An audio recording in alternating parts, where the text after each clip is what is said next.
Do you think the others are making good progress? Hope it's all going smoothly. Oh, hey look! They made it back as well! Flintz! Lama! How did it all go? All is well, thank you. Nefer and Yehoda had to stay at the curatorium to wrap things up, so they won't be joining us for now. I ran into Miss Nefa and Miss Aino on the way back. Their work is still in progress, so I suspect they won't be back for a while either. You seem rather cheerful today, Mr. Flintz. I certainly am. I achieved what I set out to do and came away with more than I bargained for. Fighting alone can get quite tedious, but I had the good fortune to run into a pair of brave young warriors. We meet again. How have you been? Albedo! What are you doing here? That would be a natural assumption to make. It's also the correct one. These two courageously lent me a hand while I was fighting the wild hunt. When they told me they were Servarka's colleagues, it all made sense. And given how people of outstanding talent tend to cross paths, it's no wonder you're already acquainted. So, who's your travel buddy, Albedo? Why don't you come and introduce yourself?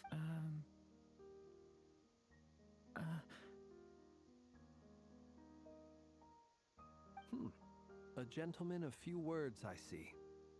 And a rather stern countenance. It's nice to meet you again. We've technically met before. Wait a sec! You're Minnie Durin! That's right. It's me. I'm glad to see you again. By the way, he says it's okay if you drop the mini. Yeah, I'm not as mini as I used to be. Interesting, isn't it? The first step towards blending into human society appears to be reflecting on whether one's name really reflects who they... Wow! You look so different! In a good way, of course. It's great to see you looking so healthy. Thank you, Paimon. And although you're as mini as ever, I understand that diminutives don't always convey endearment. I'll be sure to simply call you Paimon as a sign of my great respect for you. Wow! You're such a smooth talker now. Paimon could get used to this. From now on, you may... Personally, I think our little Paimon is the perfect size. When people call her Little Paimon, it's just because she's so adorable that they can't help themselves. If that's not a sign of endearment, what is? You're absolutely right, Miss Lauma. My brother still has a long road ahead of him when it comes to understanding human relationships. Anyway, speaking of long journeys, didn't Columbina leave with you? How come she... She's been catching up with old friends. Wouldn't be surprised if you stopped for a cup of tea or 10 on the way. Uh-oh. People are talking about me. Hope it's nothing negative.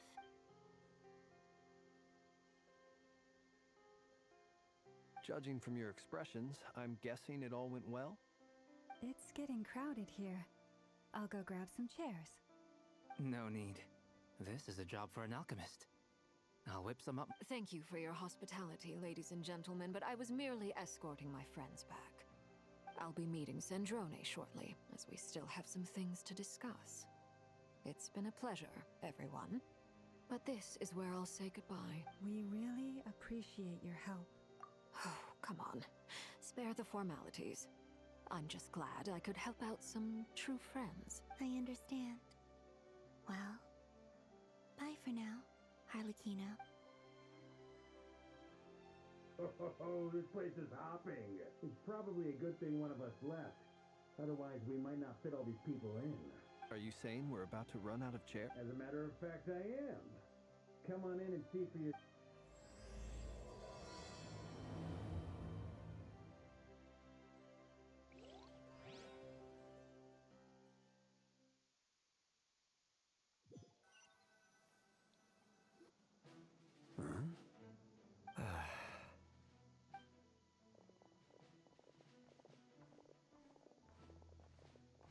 I overheard your little chit-chat outside, by the way.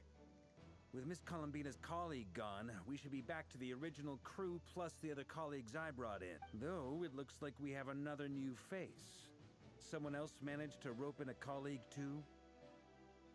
Frankly, you and Paimon are the only people I know here. This here is Deansliff, colleague of Tibet's greatest guide, Paimon, and greatest adventurer, the Traveler. Well, not exactly colleagues, more sort of friends. When someone else jumps in to do the announcing, you know you're speaking to someone important. Let's hear what he has to say. Note to self, once Paimon knows your name, the rest of the world will soon follow.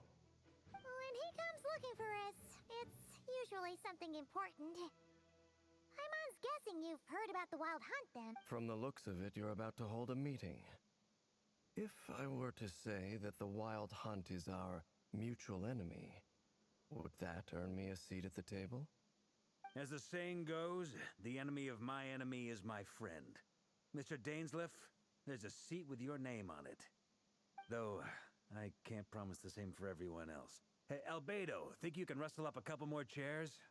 After all this time apart, Grandmaster Varka's first order is to rustle up a couple more chairs. I've missed this. Is he being sarcastic? Hey, he's your brother. Why are you asking us? I've still got a lot to learn about the nuances of human conversation. Trying to decipher Albedo's way of speaking has been like jumping in at the deep end. Oh, good point. Paimon gets you now. Don't sweat it. There are people who go their whole lives without getting the hang of it. You're ahead of the game already.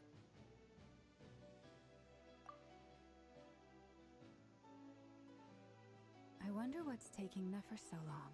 Perhaps you should go and check in with her. If anyone can hurry her along, it's you. I just got back from the curatorium.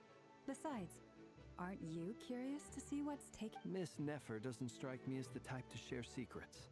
And since gathering intel is her specialty, I'm guessing she'd prefer to keep her method under such circumstances. Would it not be tactless for me to Oh, but it's fine for me to impose. What can I say? You have an unrivaled ability to garner people's affection, Miss Moonchanter. Besides, you have far more in common with her than I do. All right. Impressive. She barely fought back at all. I admire your powers of persuasion, my friend. As I'm sure Miss Lauma will realize soon enough, the trick in life is to always pitch in with other people's responsibilities so that you can be selective with your own. Another trick is to simply hide in the background. Spoken like a true Anyway, looks like we've got some time to kill before the meeting. Let's take a little breather, folks.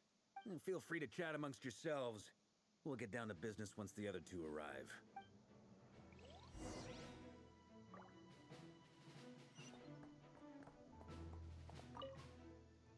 You're both awfully quiet. Why don't I start us off with an icebreaker? Much obliged. Have either of you ever had your portrait painted? If not, I'd be glad to... That sounds like a lovely idea. You know how to paint, then? I dabble occasionally. He's an excellent painter. Tables, chairs, people, dragons, you name it. He'll paint it for you. I'm flattered. If I ever get the chance, I'd like to give it a try myself. I'll bear that in mind. Anyway, how about you, Durin? Oh, I'd be fine with anything.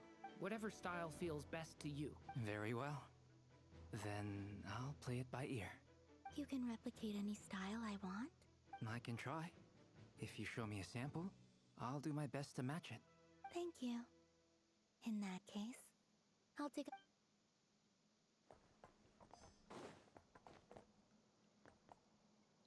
Is there something you'd like to say to me? Yeah! For starters, why'd you just show up here without even giving us a heads up? If you think back to our previous interactions, you may recall that that's hardly out of character for me. You do have a point there. Oh yeah! You'll need to find somewhere to stay the night too, right? Want to tag along with us? You never know. We might get a group discount. Sure, let's do that. Great! Paimon will handle it! And in return, we can get Dainslift to be our very own personal bodyguard. If that's what you had in mind, you should have said so sooner. I'd be happy to help. Oh, okay then. Paimon was only kidding, but anyway, since we're all here together, we might as well watch each other's backs. That's just what friends do, right? Indeed.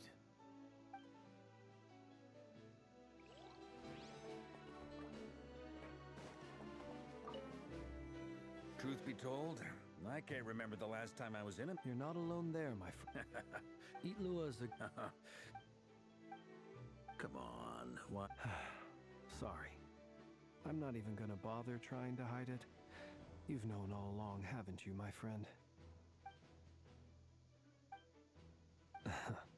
Now, that was an awkward silence. Let's just keep this between ourselves.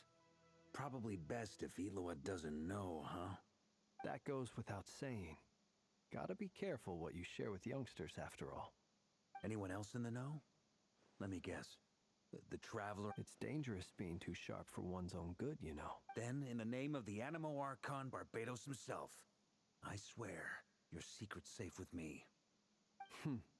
When we went for drinks, you said that you and Barbados were practically best buds. In the light of that claim, do you really expect me to take... Of course! Just as long as you don't... Fair enough, then. Nothing like a bit of mutual leverage to seal the bonds of friendship.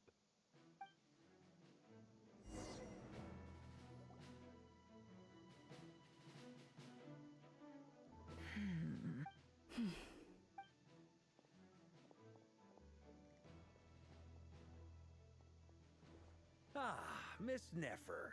You made it after all. But what about Yehoda? I'm here to give you an update on how things are going on our end.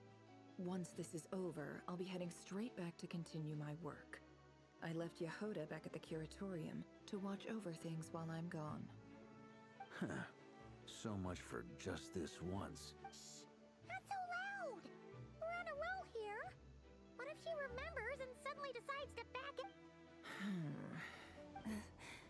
Did you say something, Mr. Vark? Huh? I didn't say anything. Right, Flints? Must have been a frog. They get so noisy around here at nighttime. It's like they're putting on a concert in the... Anyway, before we begin, there's a few introductions to make. Let me start by saying that it's an honor to be speaking before so many distinguished colleagues and collaborators. First up, we have Miss Lauma. As Moon Chanter, she's the leader of the Frost Moon Scions, a local religious community in Nodcry. Then there's Miss Nefer, boss of the Curatorium of Secrets, an intel gatherer extraordinaire. Nefer is leading the investigation into rerira's background, assisted by Yehoda and Lauma. From the little I've heard, they're making some great progress. Over here, we have Mr. Flintz, a ratnik and guardian of the abandoned lighthouse. In our last operation, he courageously distracted the Wild Hunt to buy time for the rest of us. For those of you who've never met, this is Mr. Albedo, a renowned alchemist and captain of the Knights of Favonius investigation team. By his side is a new face for us all, myself included, Mr. Durin, who has come to lend his aid.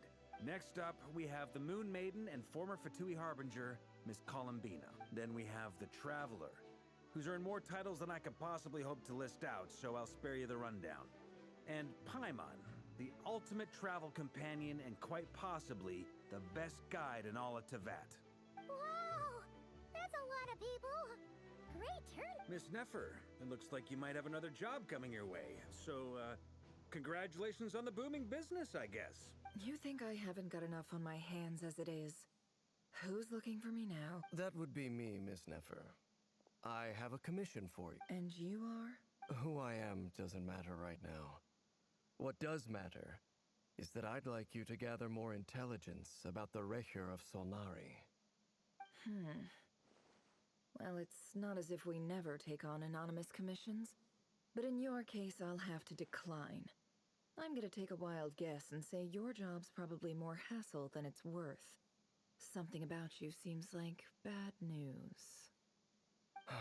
It's my eyes, isn't it? Conrian, I assume. And what's with the mask? Are you trying to hide your identity? In any case, the fact that you're even still alive raises an awful lot of questions for me.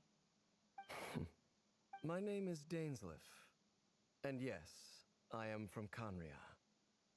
As I'm sure you're aware, the Rechir of Solnari's real name is Rerir. He was once an acquaintance of mine.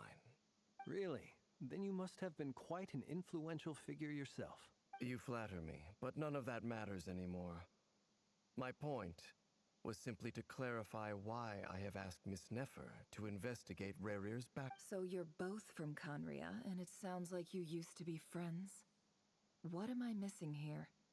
Surely you already know how he became one of the Five Sinners. I'll tell you everything I know. The history of Conria, the names and identities of the Five Sinners.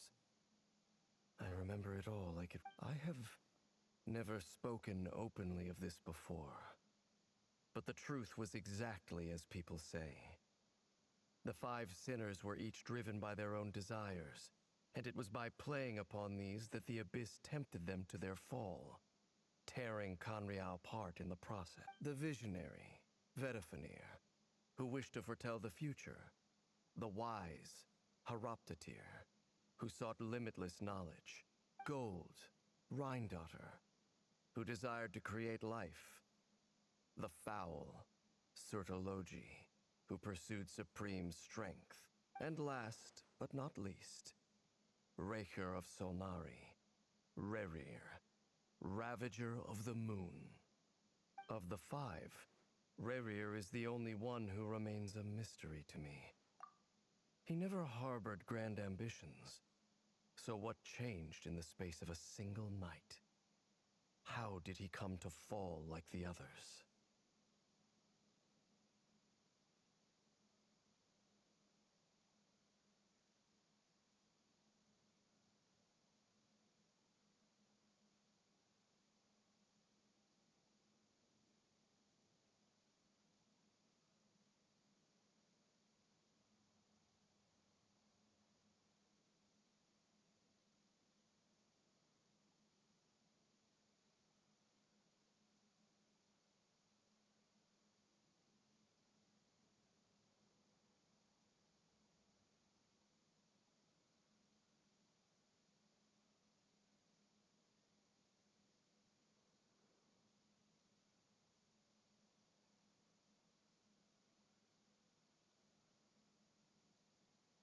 In other words, you're saying that his change came as a shock to you, and you have no idea what actually happened?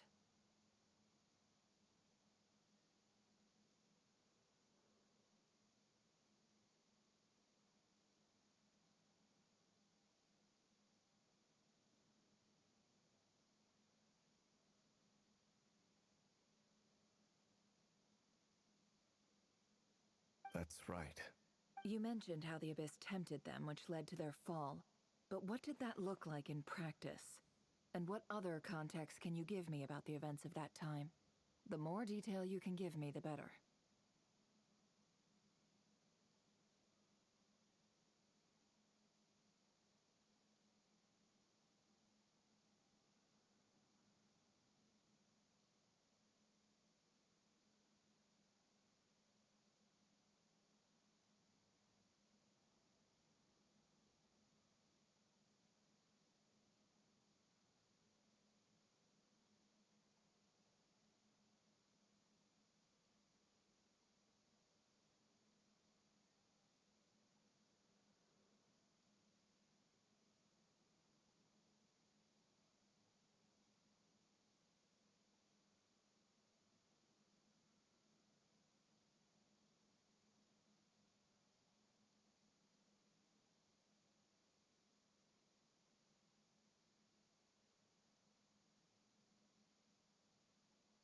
Strangely, now that it comes to it, I hardly know where to begin. The fateful night took place during the era of the Eclipse Dynasty. One day, my elder brother, the visionary, Vedifenir, was summoned to the palace by the Vinster King, only for the king to gouge out his eyes and cast him into the dungeons. When I came to hear of this, my fury knew no bounds. I gathered together every ally I thought I had, and together we set a night to storm the palace and free Ved.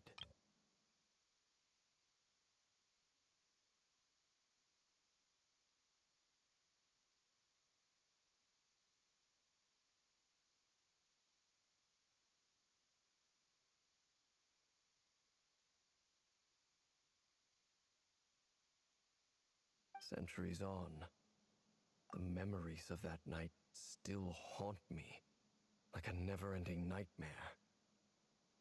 We broke through the palace gates, just like we had planned, each striking towards our separate targets. But then, I was betrayed.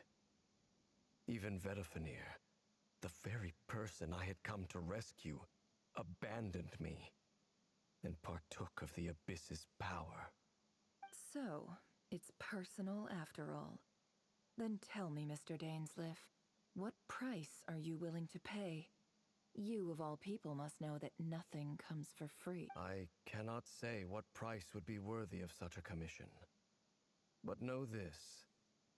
Rerira was not always a madman.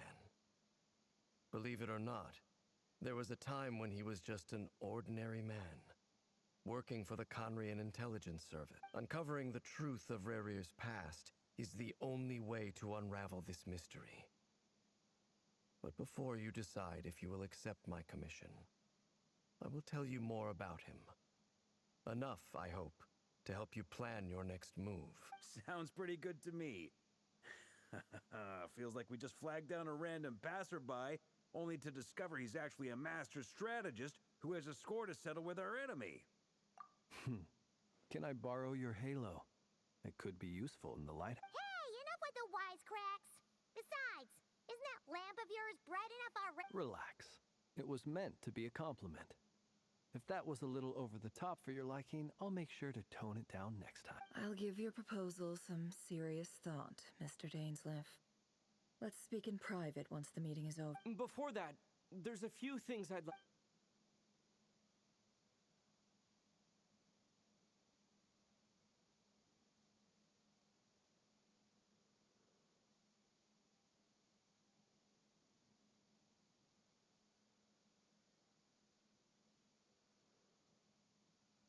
Now that we've united the hearts of the three moons, your power should be greatly enhanced.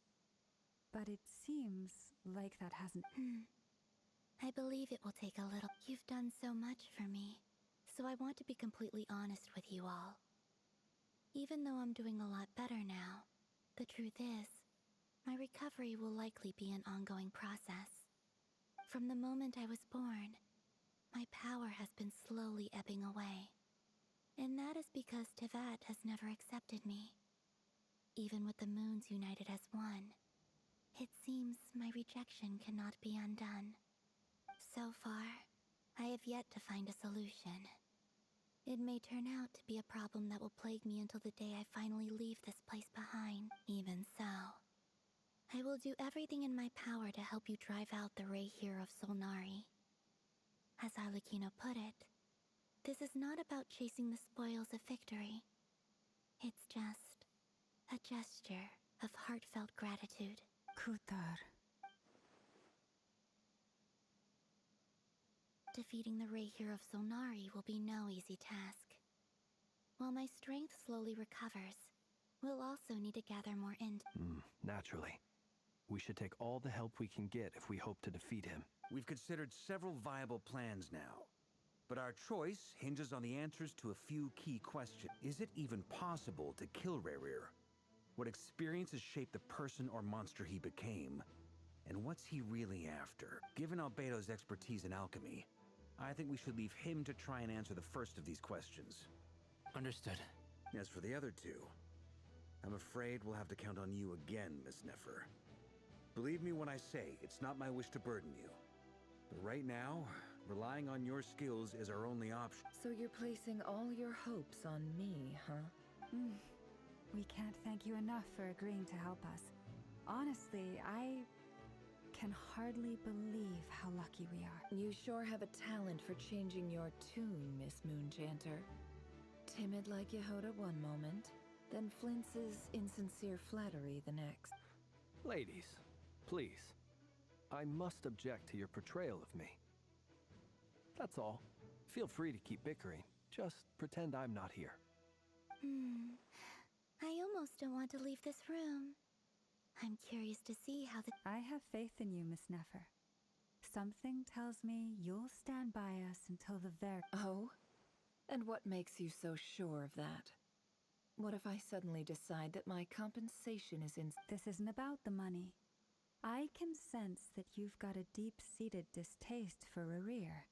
And knowing you, that alone is motive enough.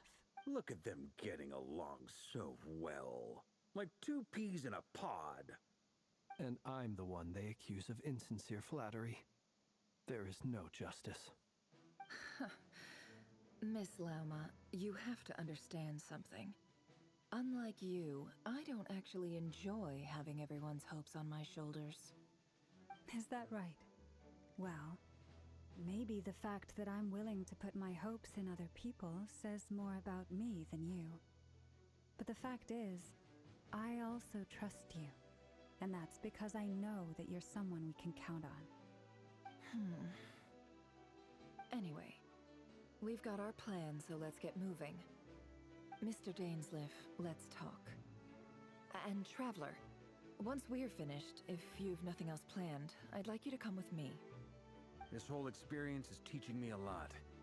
For instance, I now know that when other issues come up in the future, I'll have far more luck getting Lauma to convince Miss Nefer than trying to do it myself. Hate to say it, friend, but that's one of the funniest things I've heard in a while. Why? You think I've got it wrong? Quite the opposite. But what makes it so hilarious is how long it's taken you to realize.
Thank you for waiting.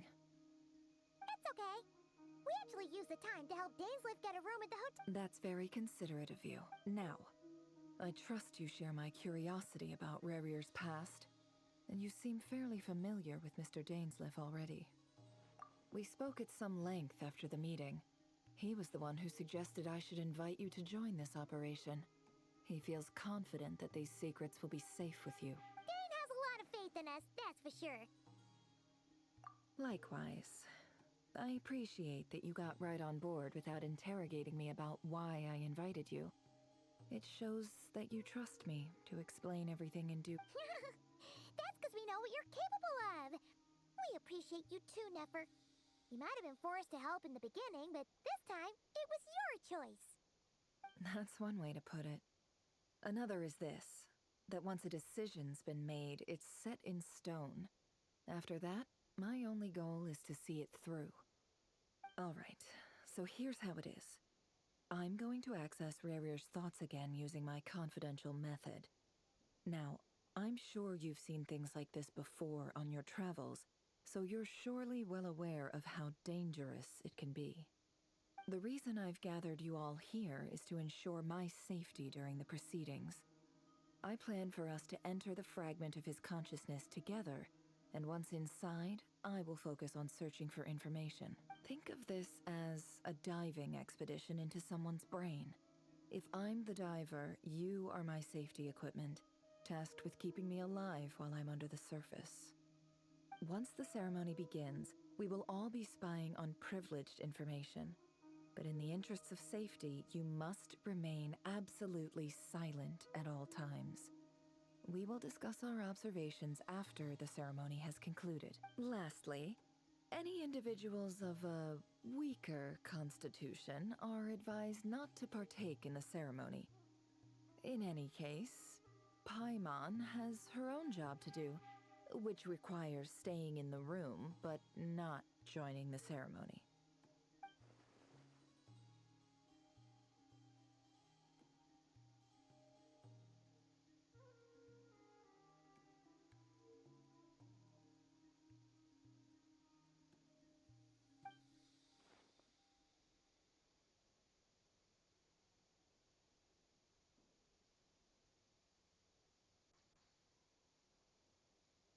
Well, good luck, everyone. Sounds like all Paimon can do is cross her fingers and root for you guys. There's a little more to it than that. I was being serious when I said you have a job to do. While the rest of us are inside Rerir's mind, it's imperative that we have a team member on the outside. In the event that something goes wrong, you will be our first responder. I don't anticipate any issues, but the extra level of safety will be greatly appreciated. I second that. This is a dangerous operation here, and you're our whole rescue team. That's pretty much the most important job in the crew. So, Paimon's like the lifeguard? Yeah, that makes sense. All right, got it. Good.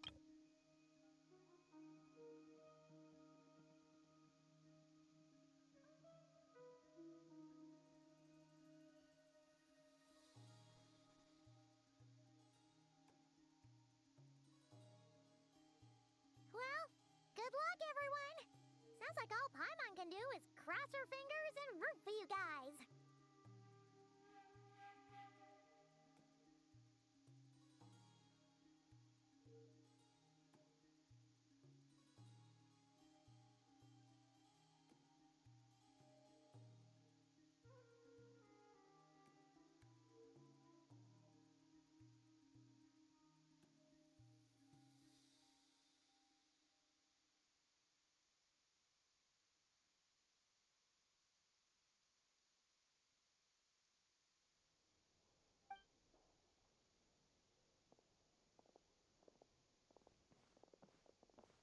So, did Mr. Dainsliff tell you anything else? He told me that he believes Rerir kept some big secrets in his life. He's not sure that they were the cause of his eventual downfall, but he's asked me to uncover what those secrets were all the same. But surely you're not planning to go through with this, no matter the If you think that, you'd be overestimating me. I'm a businesswoman, not a mercenary. But I do have my own professional reasons for taking this job. You think I'd turn down the opportunity to get a first-hand glimpse into Conrian history? Well, as long as you don't let morbid curiosity get in the way of safety concerns, we're good. We'll do whatever we can to help you.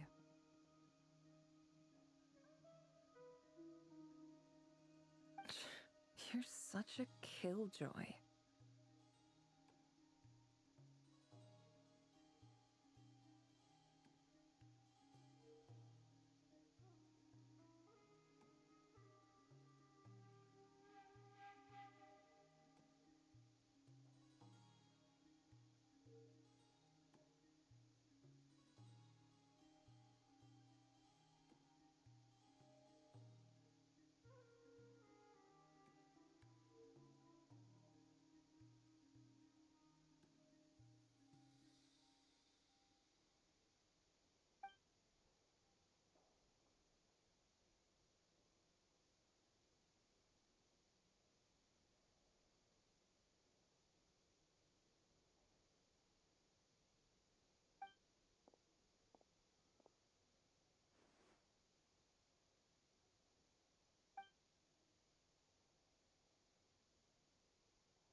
All right, I'm good to go.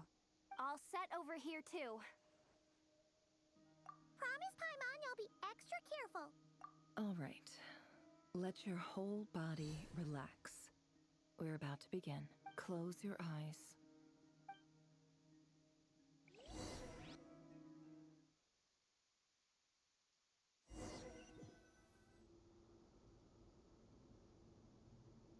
Phew. Could this be his office? Pretty standard setup. Bookshelves. According to Dainsliff, Rerira used to be an intelligence operative. Chances are there's plenty of top secret intel stashed away in this room. Is this where you keep your secrets, Rerira? Can't say I'm not looking forward to that.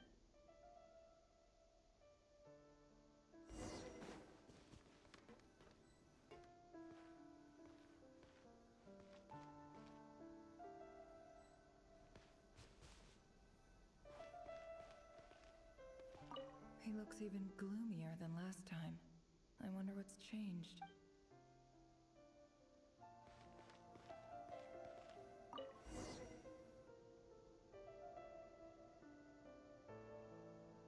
Today's files are in. Time to wade through them, just like usual.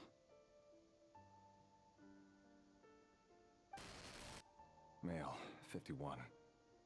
Occupation, cook. Confirmed Crimson Moon descendant. Has maintained frequent contact with other descendants over the past year. Poses a threat to the dynasty. Neutralized.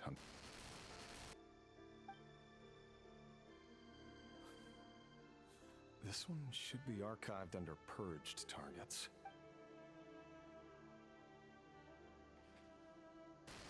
Female, 23. Occupation, office clerk. Confirmed Crimson Moon descendant. Has maintained frequent contact with other descendants over the past year. Poses a neutralized. Another one for purged targets. Sounds like she was that other man's daughter. Never mind. What's it got to do with me?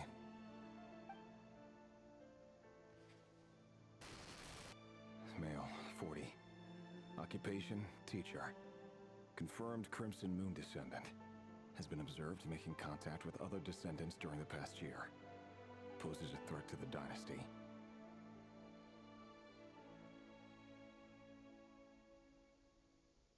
Neutralized.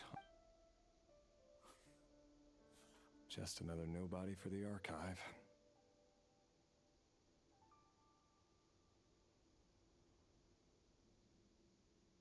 Come to think of it, I remember surveilling this man. A case like his never would have been considered a priority in the past. Huh. He barely even interacted with other Crimson Moon descendants.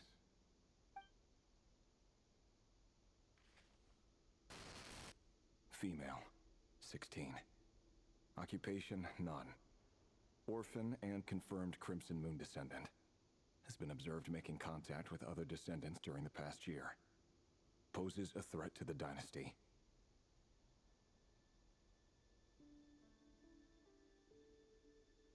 Neutralized. Filed.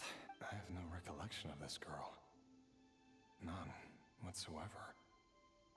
She doesn't seem to be anyone important.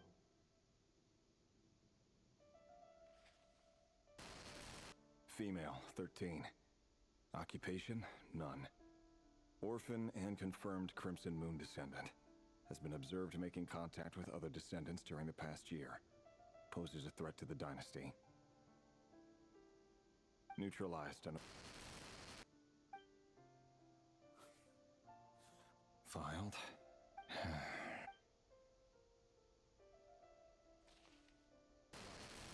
Male, 11. Occupation, none. Orphan and confirmed Crimson Moon descendant. Has not been observed making any contact with other descendants during the past year. Poses a threat to the dynasty. Neutralized and...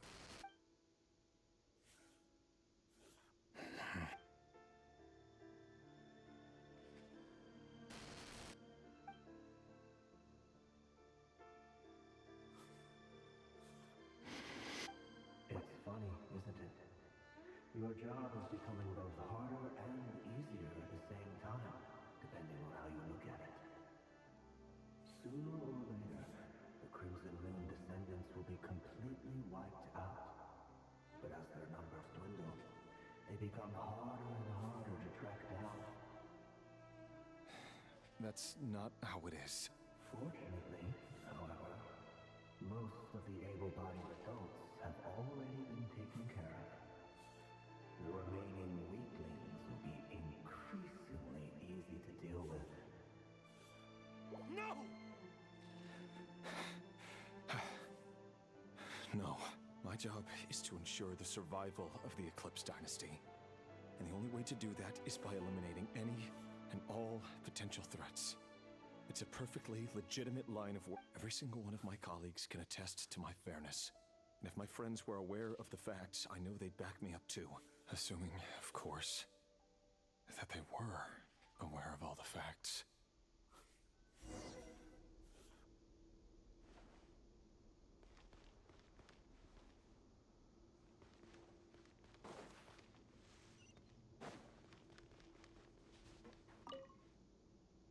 A file tucked inside a folder. The title reads, Dear It's but at this stage, I have no idea who any of them even are.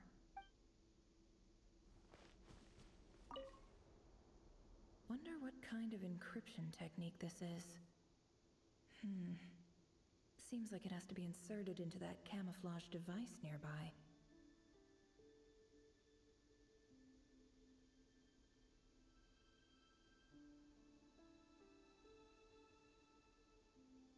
Aha! It's an audio recording. Please, hear me out. I can't shake this feeling that someone's been spying on our house. No, I'm not being paranoid. It's true. I saw someone dressed in all black. It was a couple of days back, but that was on another street. There's a note in the margin. Surveillance of the run for their residence has concluded. We apprehended the target and filed the mission report last night.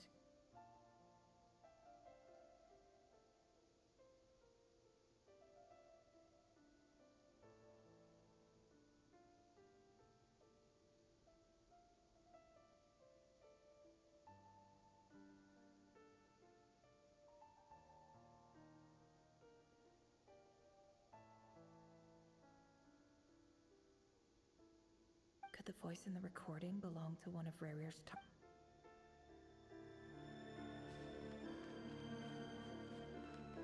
It all adds up. Ah!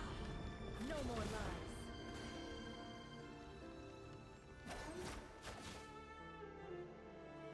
Mr. Vedifalnir? It's been quite some time since we last met. Rerir, I trust you're here because you have something important to discuss. Forgive me. I wasn't tuning out, it's just, I noticed you didn't even phrase that as a question. As if you knew I was... Tell me. Does someone in your position ever feel the need to ask questions? It is indeed within my power to foresee certain things. Things like your arrival. I was just thinking. It won't be long before I'll be inviting both you and Dane to my wedding. That isn't a lie, but nor is it a fact as such. It's a wish, isn't it? No fooling a prophet, is there? Ever since that day we met for drinks, I knew it was only a matter of time before you came looking for me. Does it feel good? Knowing how the future will unfold. I'm afraid the notions of good and bad fail to capture the complexity of what such a power entails. Once you've seen what will come to pass, it can be all too easy to succumb to fear and melancholy. Unless, of course, you learn to abandon these feelings. You fear my silence, and long to hear the words I left unspoken that day. That's right. You must have noticed my reluctance to broach the subject. And the reason is simple. Because the truth could never have lived up to your hopes. For both our sakes, such words are better left unsaid. The burden of prophecy was never meant for your shoulders. So who exactly do you deem worthy to hear your prophecies? None but our exalted king. Or rather, our king as he once was. You're closer to His Majesty than I am. You must know better than anyone how much he's changed. You say that as though it is to my benefit. Yet precisely because of that, I dare not speak rashly. A king can turn out to be the most virtuous of rulers, or a tyrant more terrible than the most vicious of dragons. You are so wise and far-sighted, yet still you would have me live in fear of the unknown. You make a fair point. Especially given my silence alone was all it took to send you spiraling downwards. Very well then. Let me offer you some advice. And I say this not as a prophet or a visionary, but simply as the brother of your friend. For many reasons, there is very little chance of your marriage ending in happiness. If happiness is what you seek, you should find another fiancé.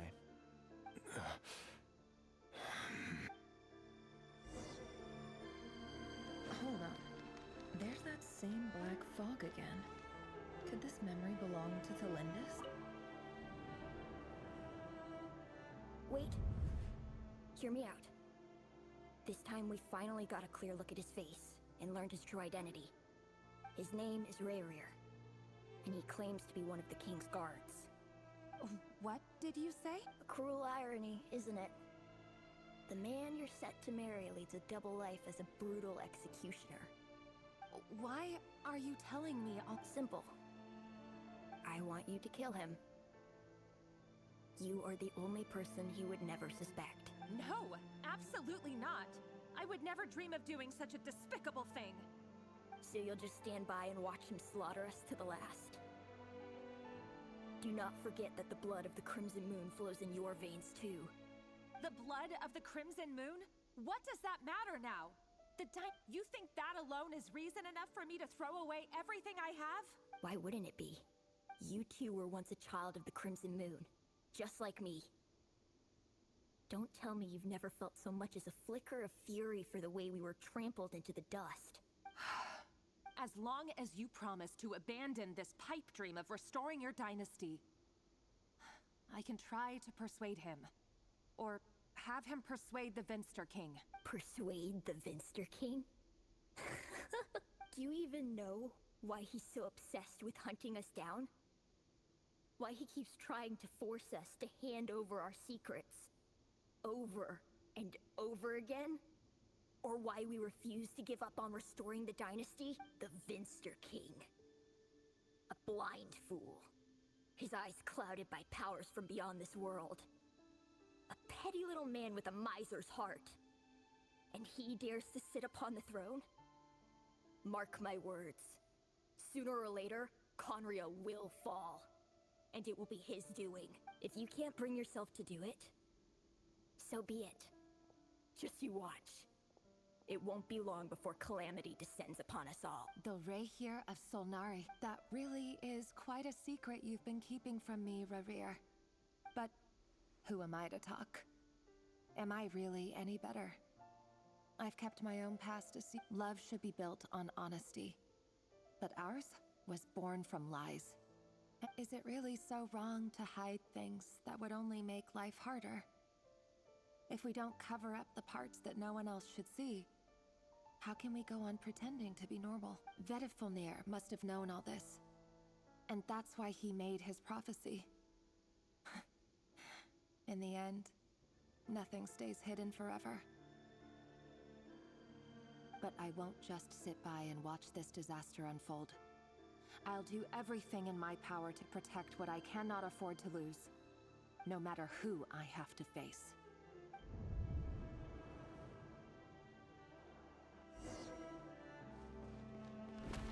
Huh? Was that rerira who just walked past the window? Doesn't it give you the chills that he still takes the same road to work every day, as if nothing ever happened? Those people at the deli. Enough already. They're clearly pretty taken by their own disguises, so just smile and play along. Pull the rug from under beasts like that, and you'll risk having your throat torn out. Deli? Oh. They're talking about those people from the used to run a deli. But surely you can see he's not the man he pretends to be. So many have died already, and they say that the king's madness grows with each passing day. We're not going to survive this, are we? But why does it have to be this way? Do we really deserve to die just because of the blood that runs through our veins? Felindis, are you even listening? Sorry, Freether. My mind was off wandering. I heard you, though. You're talking about what He's just following the king's orders. He's a secret agent, and it's his job to hunt down rebels and dissidents. By the time you first met him, he'd already taken lives. Maybe he was using you from the very beginning. No. Rerir has no idea I have anything to do with the Crimson Moon. My family are only distant relatives of the main lineage, and besides, my eyes are perfectly ordinary. Truth be told, apart from my teacher, pretty much no one knows I have any connection to any of it. It's been a long time since my family severed ties. But as Orlog said, who could possibly talk sense into that raving lunatic of a king? No one. I'll work something out. Trust me, I'm with you all. But for now, you need to keep yourselves hidden. Don't let anyone find you, anyone at all. Don't forget that Rerir is an Eclipse operative. You need to be extra careful when he's around. And when I am too. For now, don't come looking for me. And if anything happens to me, just act like we've never met. If even you can't escape this, what hope do the rest of us have? But after all this time together, surely he wouldn't lay a hand on you. I won't speak in his defense. Nor can I give you a clear answer to that question. But I'll do everything I can. Here, hold on to this. If an opportunity to escape presents itself, take it. You'll be glad you took some spare change. You call that change? But what about— I've got a job, and there's still money coming in. But you can't go anywhere right now. Please think about yourself for once.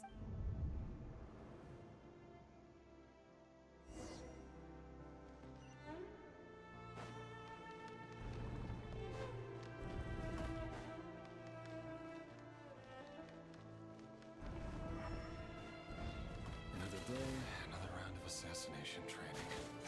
Training grounds just beyond this hidden passageway. Doesn't it bother you when you end up covered in their blood? Why would it? Aren't we all just walking blood bags? But not everyone is accustomed to hunting down others like prey.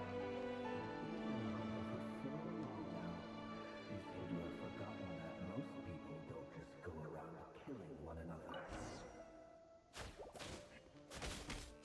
Make sure you have a firm grip on the handle. And choose your angle well. Keep your movements light and brisk. And the prey won't sense a thing.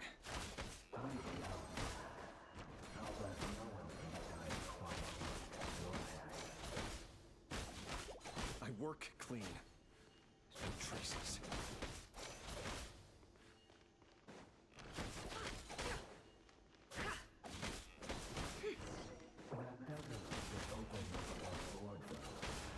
The king just happens to need you right now. What if he doesn't? That won't happen.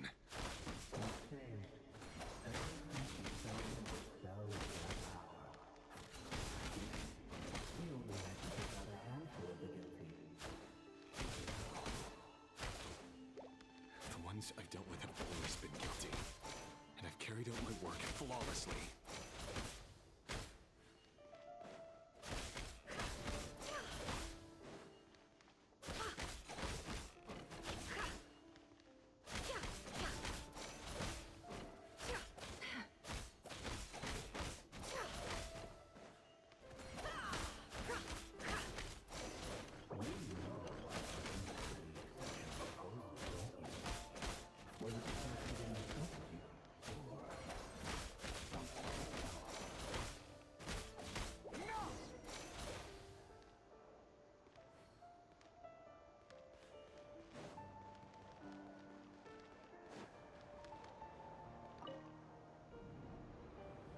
Lindis, do you still remember Orlog?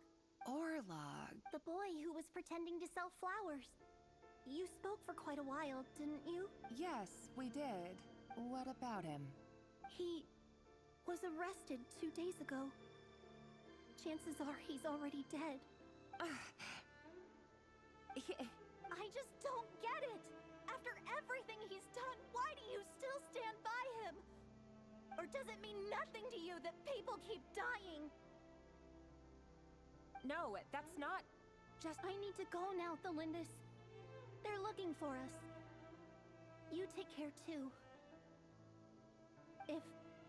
If you ever need a place to hide, come find us.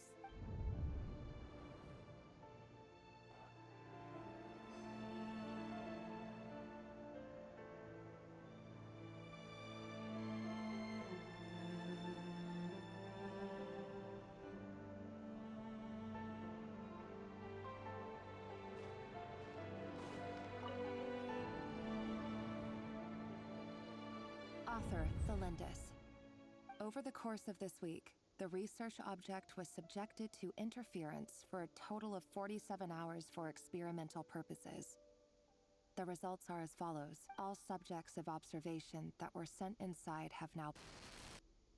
The situation within is proving more problematic than anticipated. No progress whatsoever. What now? Won't you give me even a glimmer of hope? Things are getting worse by the day. I have to find a way or we'll all be in danger. But... if all this research comes to nothing, what then? Sooner or later, it'll be my neck on the line. But could he really bring himself to kill me? No. Surely he wouldn't have the heart.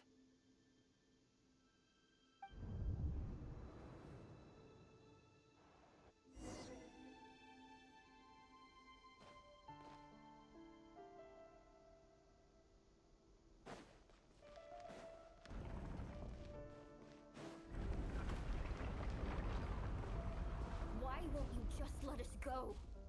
We don't even know each other. All we want is to live ordinary, peaceful lives. You want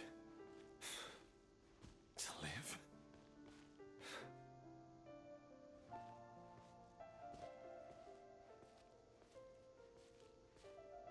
Yes.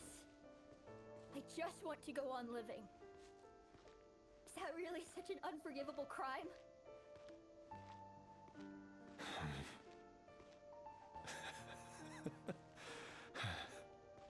You want to go on living. I want to keep living too.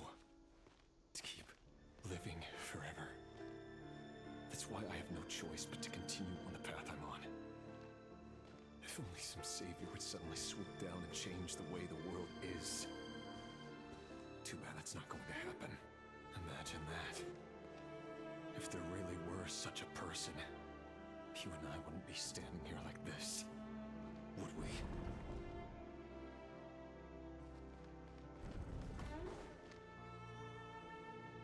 Today's files are in.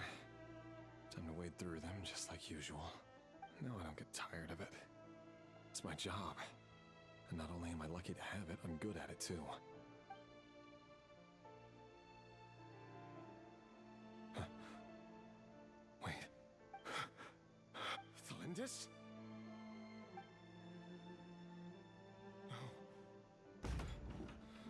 No. No! Why?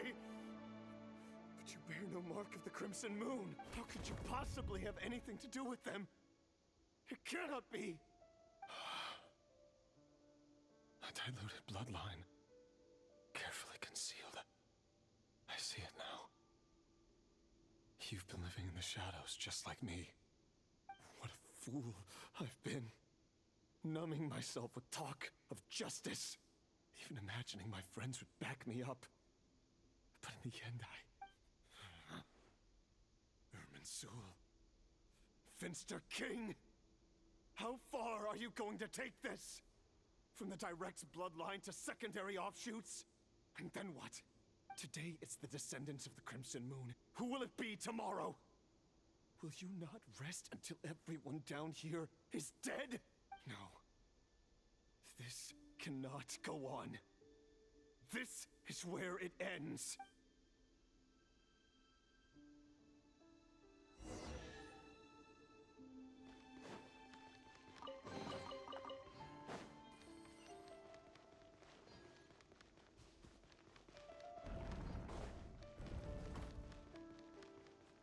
It all adds up. You're really letting me go? I am. As long as you can guarantee that no one will find you. Don't worry, I'll be extra careful. But... If you let me go, you won't be able to complete your mission.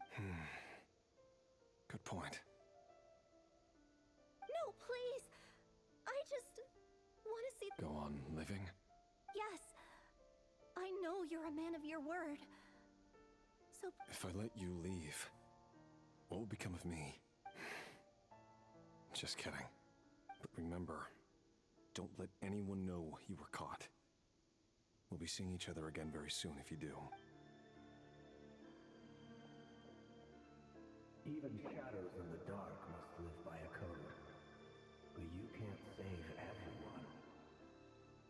You've been whispering in my ear for days now, Vedifalnir. What are you trying to do? I only say this because you long for an answer to your problems. Let her go, Rerira, or you risk losing everything. I will not abandon Thalindis. Then you'll need a little more vigilance and a lot more power. The world is changing, Rerira. Keep your eyes peeled for your moment of opportunity. That voice used to be so unclear. But now I know exactly whose it is. It's Vedifalnir. He won't tell me how to actually resolve any of this, but he keeps trying to manipulate me like a puppet. What? Tell me then. What will this moment of opportunity look like? And no answer. He's like a ghost. Always So, the Eclipse Dynasty was purging, well, massacring the descendants of the Crimson Moon. And it seems like it was all connected to the Vinster King's research. The King's obsession with abyssal power left the future of Khaenri'ah hanging in the balance. No wonder every aspect of Rerir's life was so unstable. And it looks like this Thalindis, Rerir's would-be fiancé, herself belonged to a sub-branch of the Crimson Moon Dynasty's. It almost defies belief that a couple like them could hide the truth from each other for so long.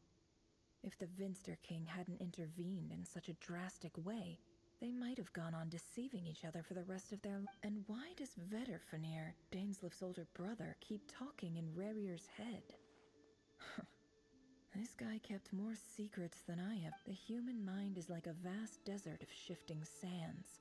When you follow the flow of someone's memories, you only ever see the parts they're willing to let surface. Time for something a bit more. We've been inside Rerir's mind this whole time, but there's already enough clues on the board to start reading between the lines and mapping out the rest. Now, we can finally begin to put the pieces together. Sure, it'll only be a reconstruction, part simulation, part reasoning, but it's usually pretty accurate. Once we've built up a cognitive profile, we just need to cross-check the logic behind his actions. And then we'll be able to take a sneak peek at whatever it is that Rerir has really been hiding.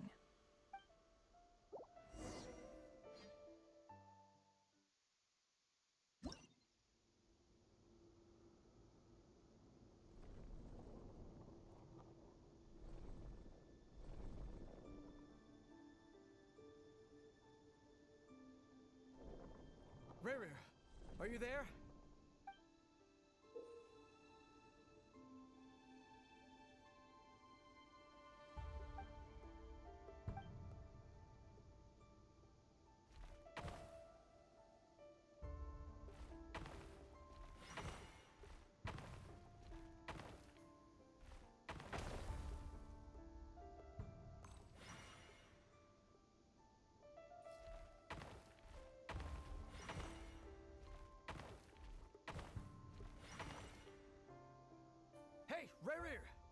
come out. It's urgent. Dane? What's wrong? Quick, come with me. I'll explain everything once we've met up with the others. Okay. I'll come. But the Lindis is still over at the Universitas. I'll need... All right then, but make it quick. I've never seen Dane so worked up before. Whatever this is, it must be big trouble.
Well, this is a nice change, meeting you all at this hour. When men and women of ambition can speak face to face in broad daylight, I say that's a big step forward for our dear Conria. Don't be ridiculous. We do not fear the day. Why would we seek refuge in the night? You might ask your blade that same question. I'm told it prefers the cover of darkness. The word on the street is that Sertologi only strikes when he has an unfair advantage. But that is patently false. I see you're missing an arm and a leg. Surely only a fair fight could explain that. If this is your way of offering me replacement limbs, believe me, Oh, we can certainly discuss that. With bioalchemy, anything is possible. Assuming I have your full support. Lunatic. Roptatir. What brings you here? Why, Dainsliff, of course. He invited me. Please, cast aside your apprehensions, Miss Rhine-daughter. Whatever the rumors may say, I am but a humble servant of the king, and I can assure you he affords me no greater convenience than he does. Well, the Universitas Magistrorum won't stop fawning over you. So at least some of the rumors must be true. You're clearly doing well for yourself, so drop the humble servant act. It endears you to know you're president of the Universitas Magistrorum, the chief royal mage known as the Wise by royal appointment, and by far the most favored among the 4 pillars of Conria. Vice President Veet doesn't even try to hide his envy when he sees you. My success is the product of hard work and good luck. It's as simple as that. Were the king not such an extremist, I hardly think I would have received a senior post at my age. Of course, no job is without its gripes. Serving a king like ours can be a challenging task, as I'm sure you can. And as for Eftervit, in missing out on the presidency, he's dodged a mountain of stress. Like everything else in life, it comes with pros and cons. You're all here. I apologize for the short notice, but it was an emergency.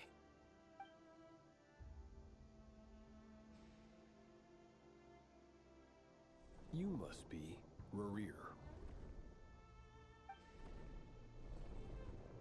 Mr. Sertologi. Yes, I handled your case file during your sentencing. Nothing personal, of course. I'm pleasantly surprised that you remember me. You're clearly a person of substance if you've been invited here. But Dainsliff, you'd better have a very good reason for convening this little gathering. It's my brother, Vedafinir. After he spoke at the court this morning, the king was so infuriated by his words that he had him blinded in both eyes and thrown in prison. Vedafinir in prison? Strange. I thought the king trusted him and Horoptatir more than anyone else in the world.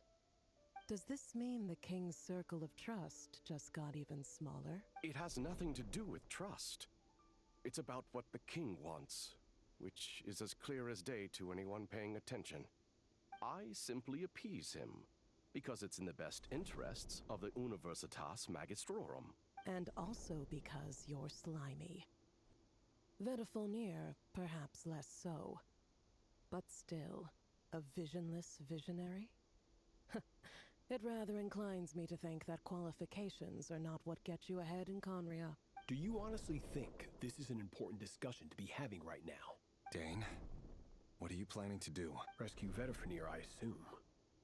Correct. It will mean storming the palace by force. Tonight. I need all of you on my side. That's far too dangerous. And don't forget, Dainsleif, you're captain of the Royal Guard. You swore an oath to the throne. Hmm? You've been planning this for a while, haven't you? I have no desire to commit treason.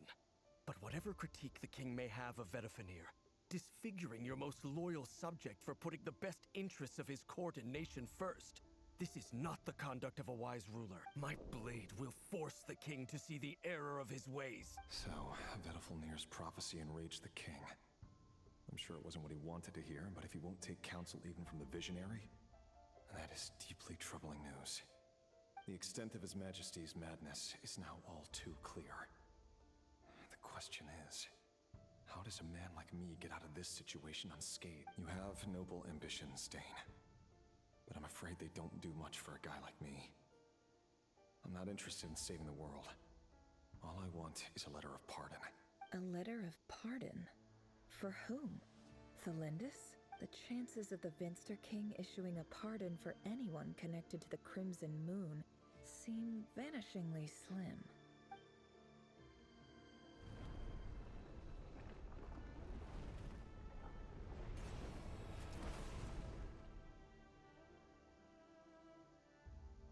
This black fog over the board must have some connection to Thelindis. But why is it taking this form? Does it have something to do with Rick? Another mystery I'll need.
Author Thelindis.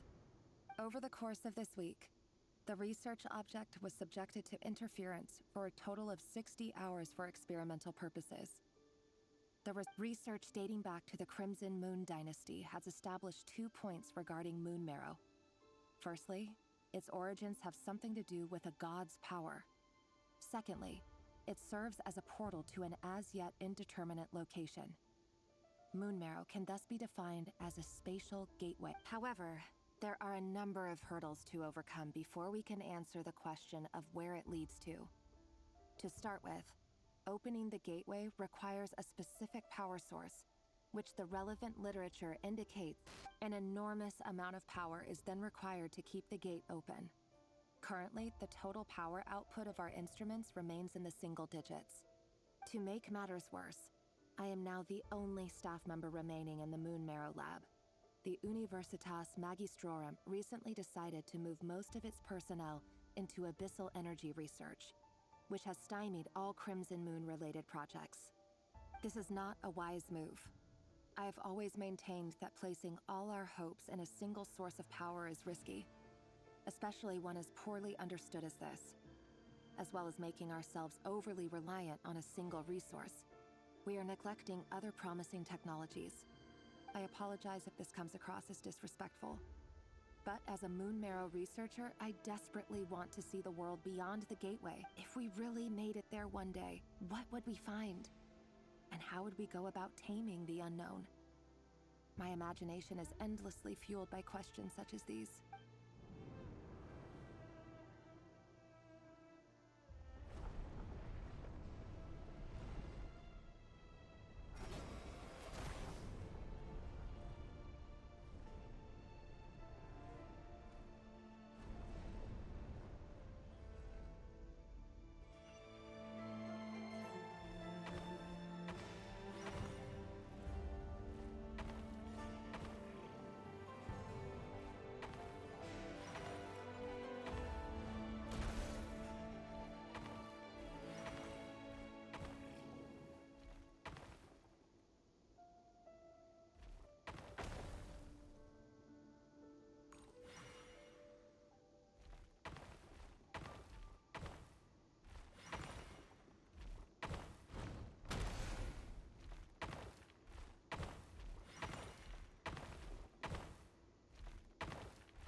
This is for you.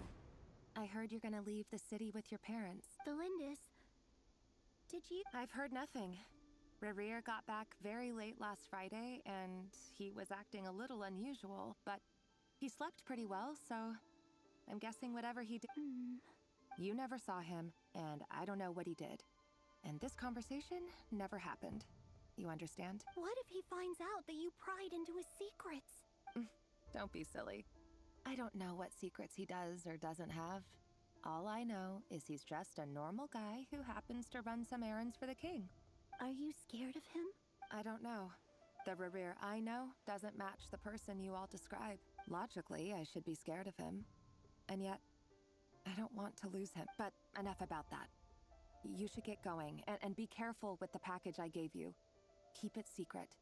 Keep it safe. What's in it? A piece of the moon. All you need to know is that as long as you keep it safe, then in the future, everyone will be able to see a red moon. A red moon? You mean our moon? That's right. Our moon.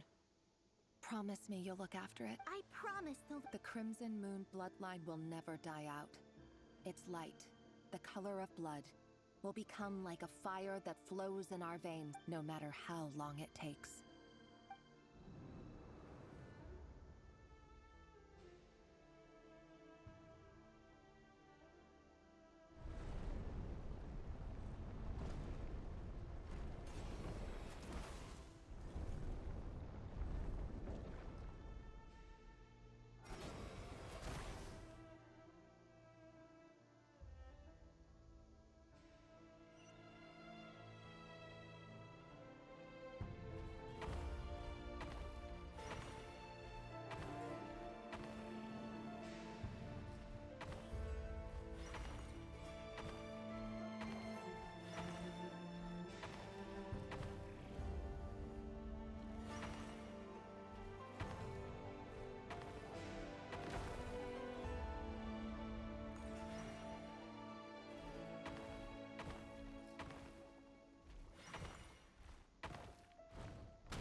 Hurry, everyone, and stick to the plan. Sir Dainsleif, what are you? Is this treason?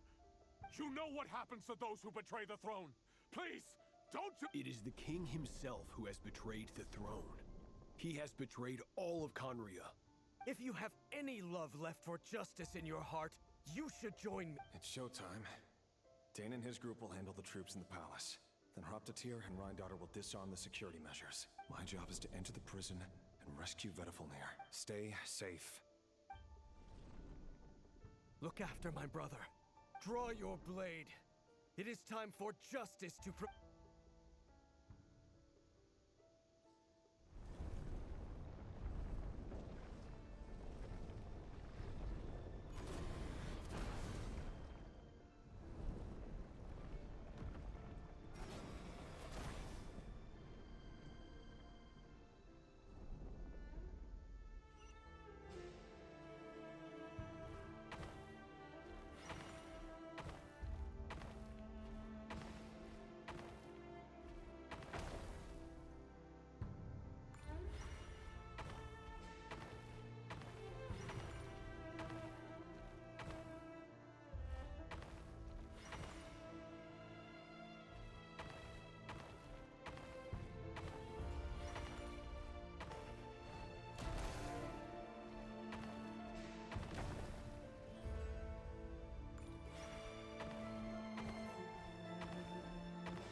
This place is filthy.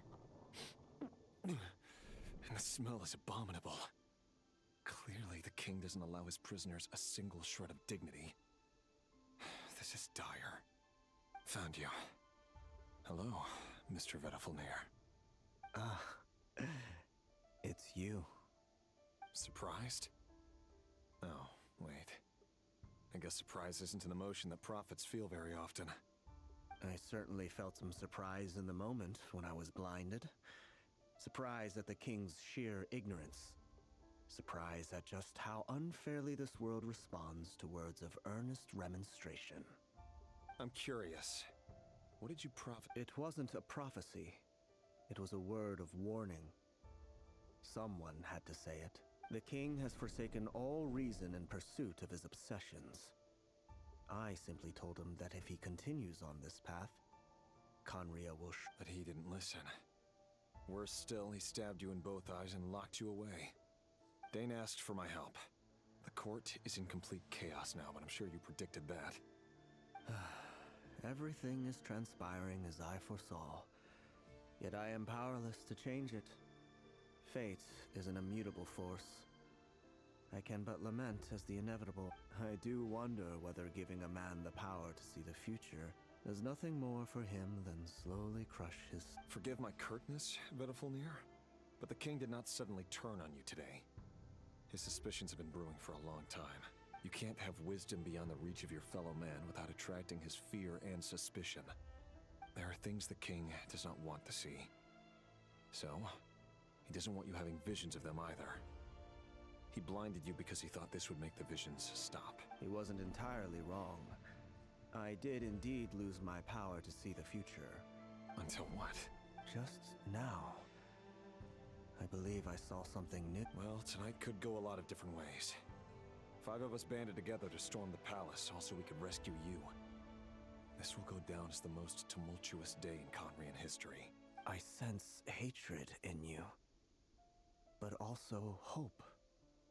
A desperate hope that with the tyrant deposed, that will be the end of the story. But this is not the end.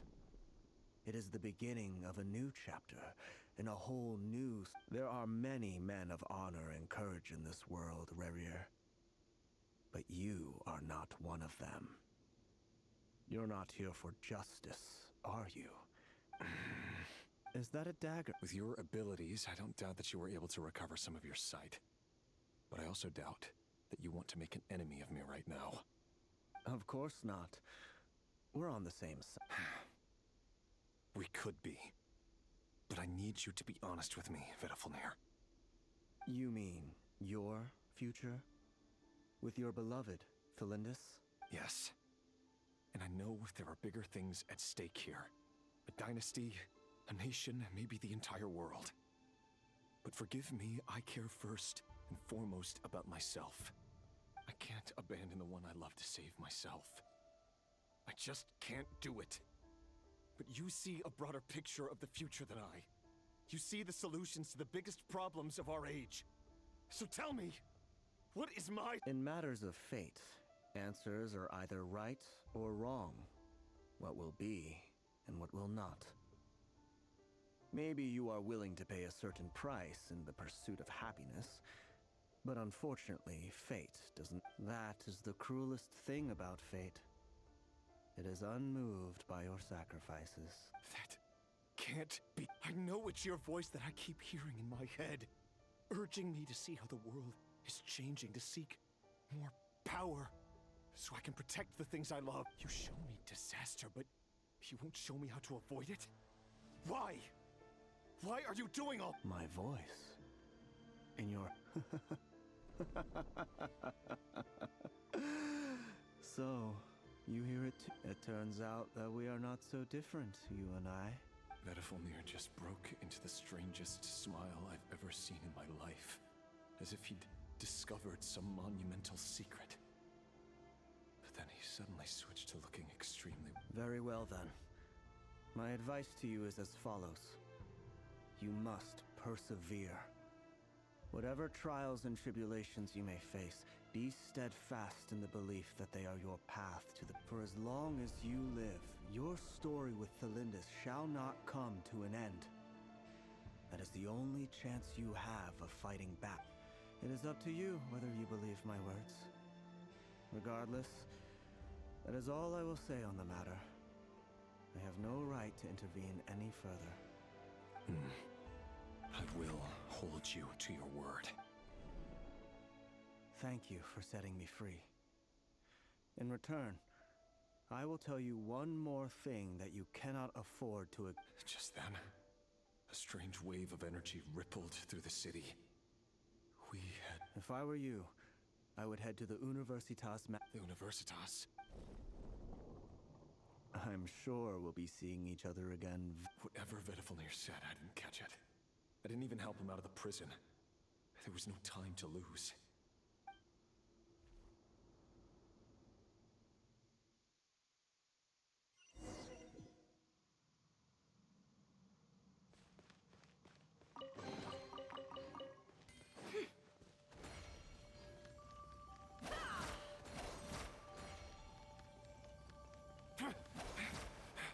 Monsters? Is this my daughter's doing? By the Universitas Magistrorum. Out of my way!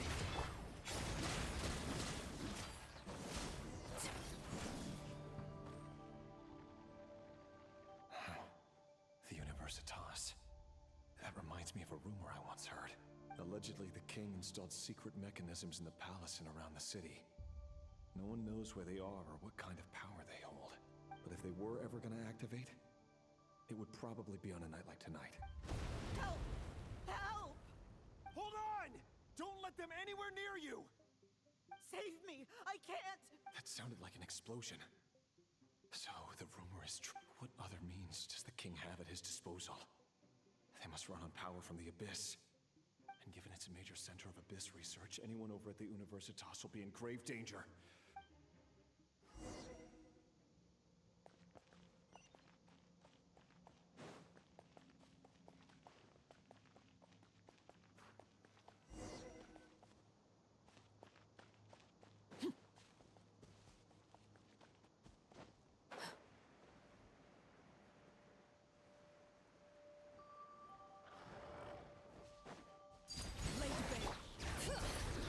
Brave names echo! Game's up. Fun's over. Gotcha. Busted. Everybody stand back! Ha!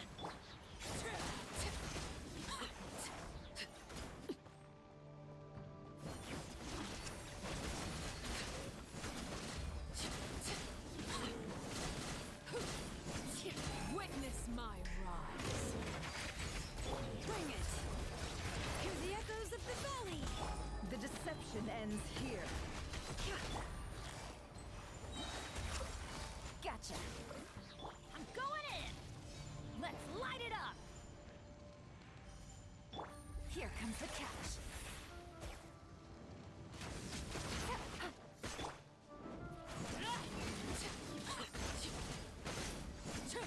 Transfixed!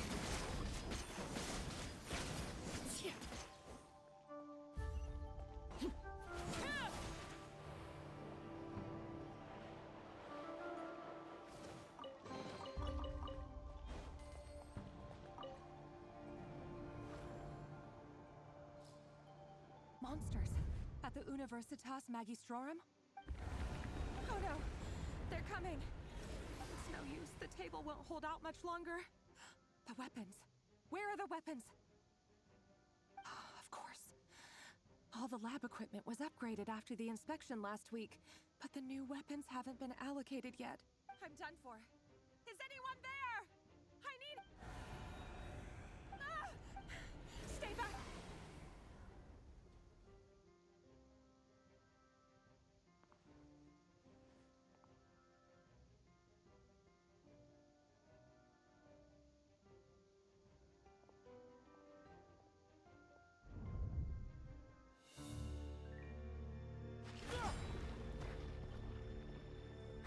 What's that? Rerira. So the rumors about your work are true. What? No! Listen, something happened at the palace tonight. We have to leave! You don't need to lie to me anymore. What do you mean? I know why you're worried, and I will respect the decision you've made. But it's okay, because I found a solution. I know how to end all this. You can have it back. The normal life you so desire. But until then, I'm afraid our wedding will have to wait. Cylindus? No, don't do it! Cylindus! Cylindus!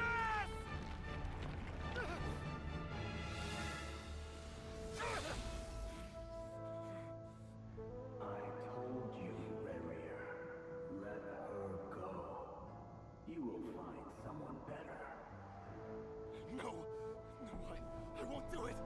I have to save her! By what means exactly? A lowly pawn. You lack the power and the strength of will. Do you know a way? Tell me! Come to the palace. Join us.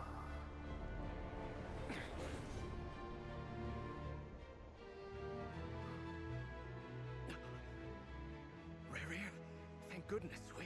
Step forth and take your share. You made it. Not you too.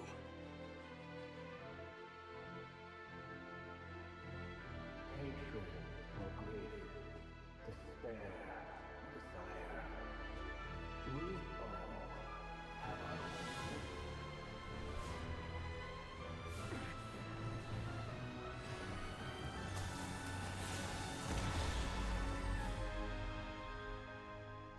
Rerira.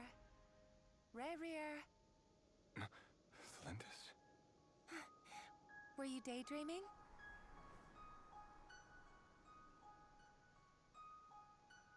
You still remember, Rerira? That question you asked me a couple of weeks ago? Oh. You mean the proposal? Yeah. I'm wondering, where do you think would be a good place to discuss it? Maybe in the garden? Or were you thinking a fancy restaurant? It's your choice.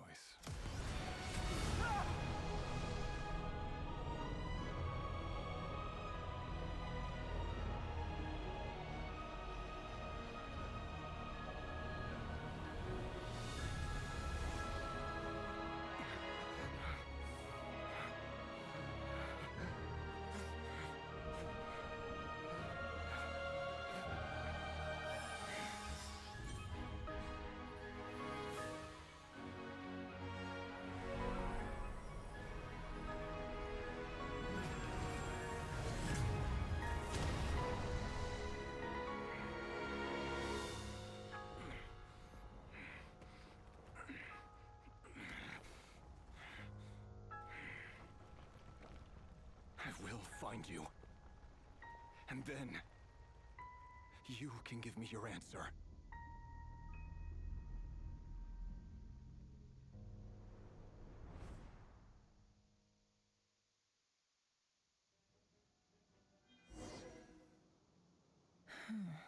So that's how the Raker of Solnari was born.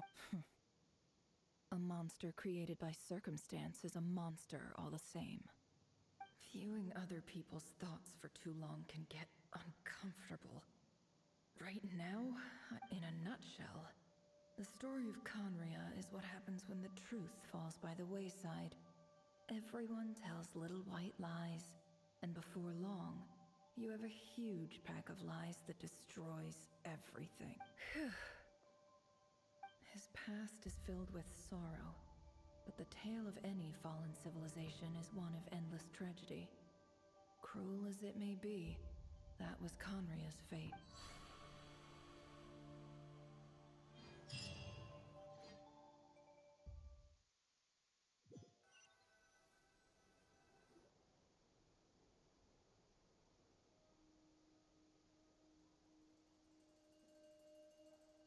Everyone, I'm back.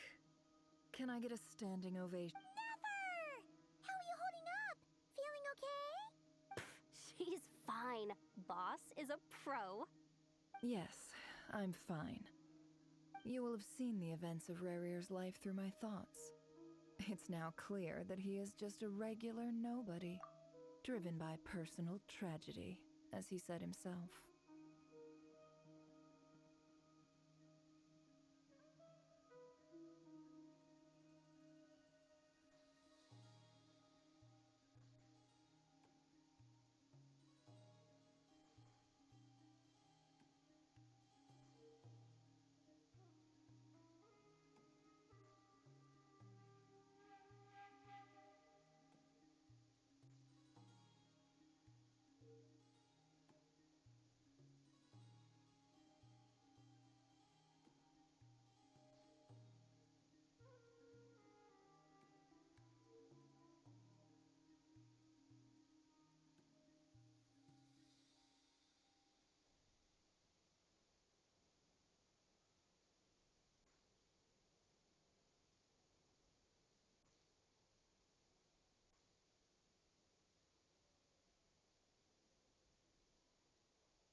I mostly agree. There's only so much we can know about him from his memories alone, but they did give us a clear glimpse into his life in Koniec.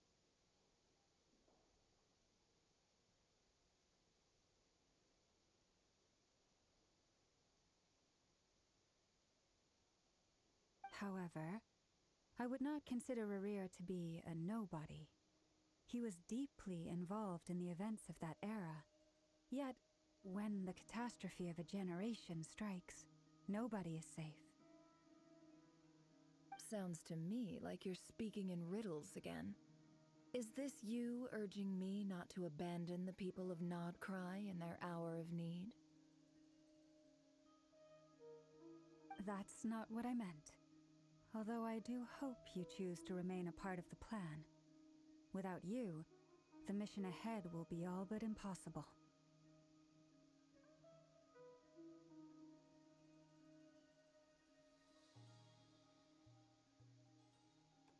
Then try to remember that I respond better to the carrot than the stick.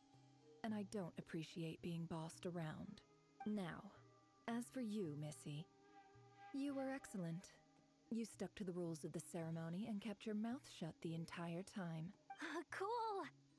So, can you fill me in on the deets now? Most of what I saw went right over my head. Patience. You'll hear the whole story, don't you worry. But let's meet up with the others first. It will save me narrating it twice. Yehoda? Yes, boss! That's more like it. For a moment there, I was worried you'd forgotten about the first clause of your employment contract. Forgive my curiosity, but what does the first clause say? It says I gotta do the annoying stuff that boss is too lazy to do for herself. Like opening the door, pouring the tea, yada yada.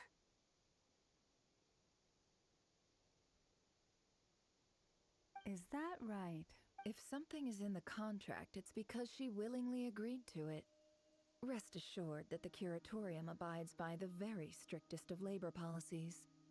You don't seriously think I'm cruel enough to treat her like my slave? In any case, I've hardly shied away from my share of the work today. Hope I don't catch Flints and Varka lounging about in their chairs, enjoying a... There's nothing I dislike more than other people enjoying themselves while I'm hard at work.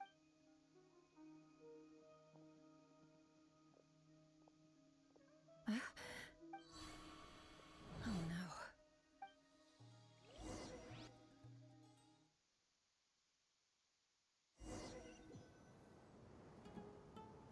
Sorry to disturb you, but we seem to have run into some trouble. Evidently so. Don't worry, I'm not about to leave you to fend for yourselves. I'm not that kind of boss. And it would go against the Curatorium's labor policy. I'm sorry, what did you hear me say? I wasn't talking. Wait. How long have I been standing here? Not long. You just appeared by the door a moment ago. Boss, what's wrong? We've been tricked. We never left at all. Somehow I hallucinated that whole scene back inside the office.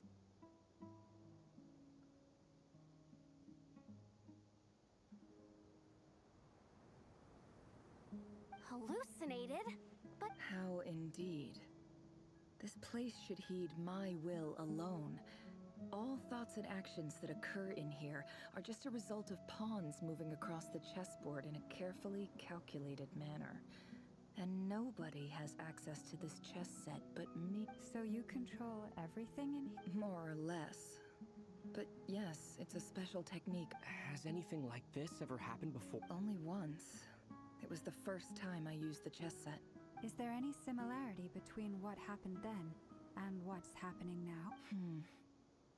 I suppose my thoughts are a little turbulent, which was also the case my first time. Is there anything I can do to... The first clause of your contract clearly states that I only need your help with things that I'm too lazy to do myself. Meaning, you're not feeling lazy right now? Meaning, this is not something Yehoda can help with. The chess set is a personal treasure that I alone understand. I must be the one to find our way out of here. Boss, it's fine. Really. Let me do something useful. Oh, listen to you. Whatever would I do without you? What? Yes, really. Where would I ever find another employee as obedient and servile as you? God forbid anything ever happens to you. Oh, okay. Well, anyway, I was thinking of fetching some water. There's gotta be a source where I suggest everyone finds some. Even though all this chess malarkey doesn't exist in a physical sense, mentally speaking, it's all real. And so is our tiredness and fatigue. You don't want to dismiss mental fatigue. Just because it isn't physical doesn't mean it's any less serious. But anyway, I got your backs, so don't worry about a thing. Don't I have the best employees?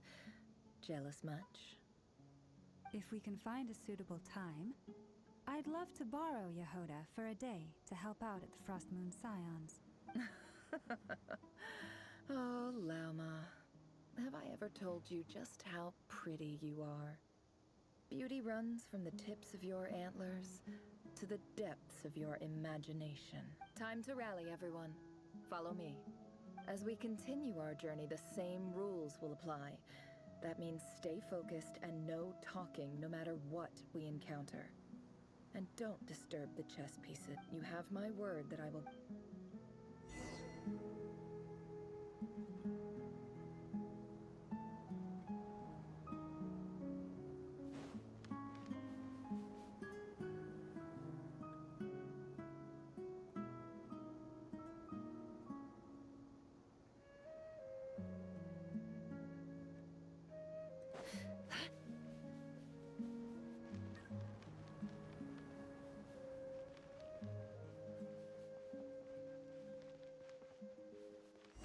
Looks familiar.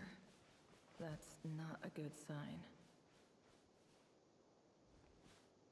I wasn't expecting visitors at this hour. Wait, is that? Oh. There you are! Sinue's been looking for you all day. Oh, yeah? What were you doing just now, Uncle Retinue? Hiding away some more loose change? I know I saw some Mora.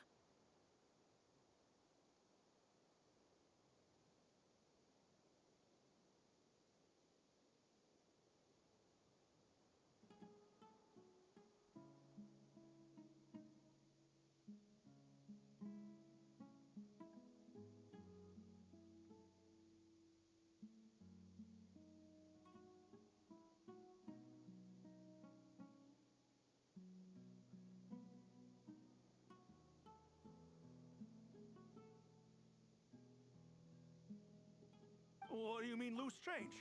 Oh, come on, I'm too old for this. Just pretend you saw nothing.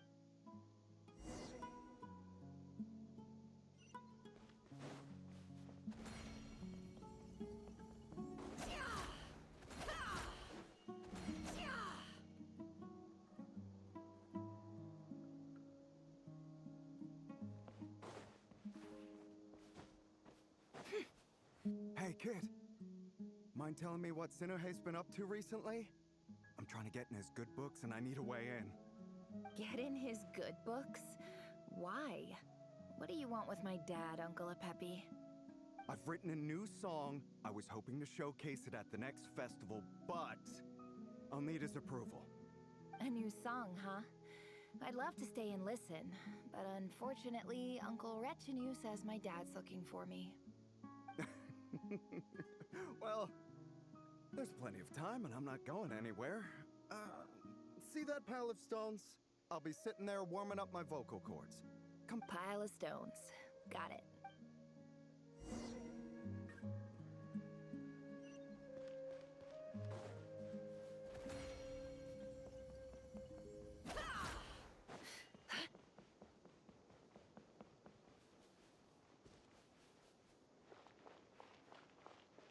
Hi, Dad. Uncle Retinue said you were looking for me. Ah, there's my little princess.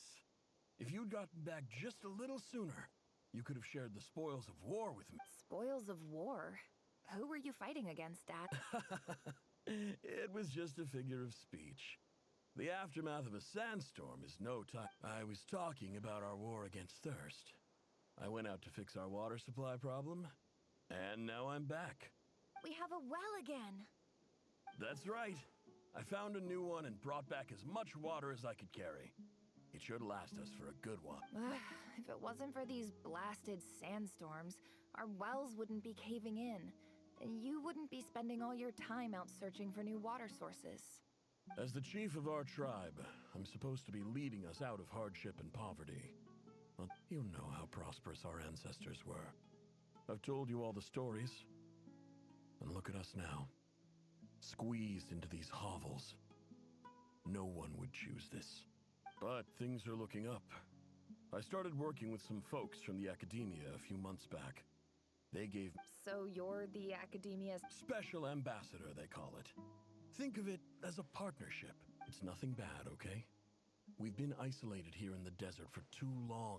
So, do you get anything good out of being a special ambassador? Of course. My luck's improving all the time. One day, I swear I'm gonna lead us out of this place. We'll find somewhere new. Somewhere better.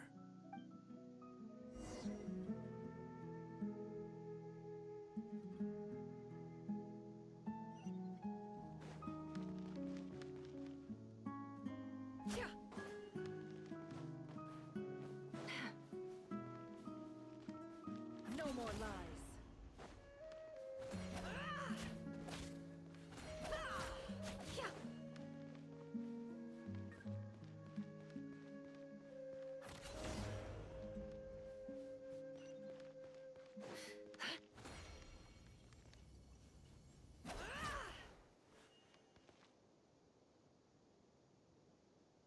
That's our well, and you know it. You stole from us. Well, you've gone from chief to thief, and now you have to face the consequence. Did you really think you could take our water without permission and get away with it? You're either brave, stupid, And that special ambassador act? Yeah, nice try. We spoke to the academia. They said it was all new. You're a liar and a cheat.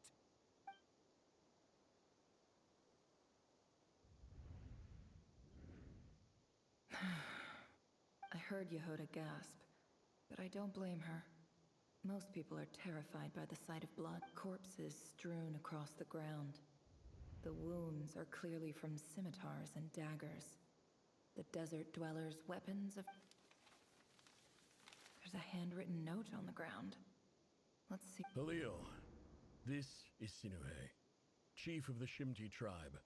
Surely you remember me.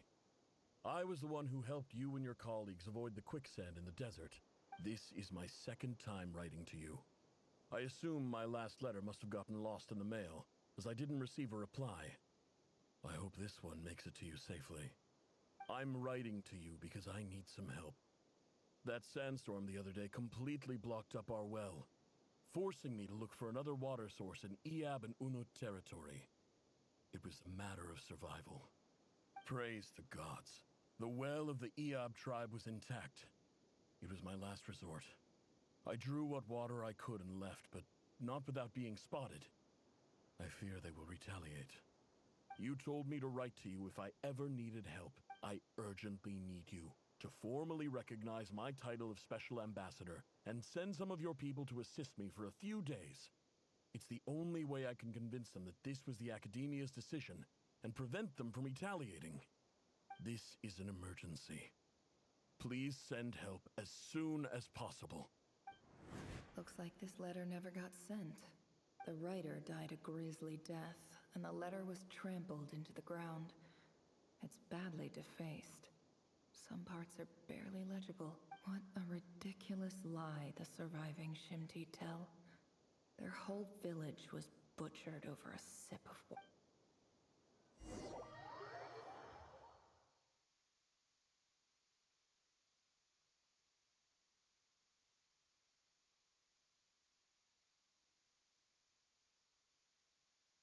Officer, welcome.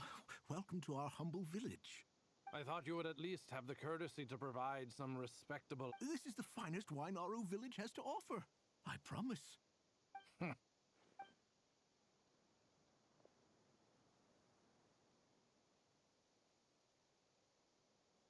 The Academia has agreed to reserve a single space for a candidate from your village. But I remain skeptical of this entire endeavor. I highly doubt anyone in this desert possesses serious academic potential. Please, have faith. If not in us, then in our god. The child we found shows great promise. I beg you, take her away from this place. Give her a chance. Don't let her talent go. I don't... She showed up here a few days ago, and we took her in. She's a really bright kid. Please help. So, where are you? Nowhere special. Just a sand. What about the rest of your family? How many of... Just the one. It's... Correct. So, no brothers? No sisters? Any who have slept on a bed of sand, I call my brothers and my sisters. Apart from that, I have no family. All right. Get over here. Sign your name on the form.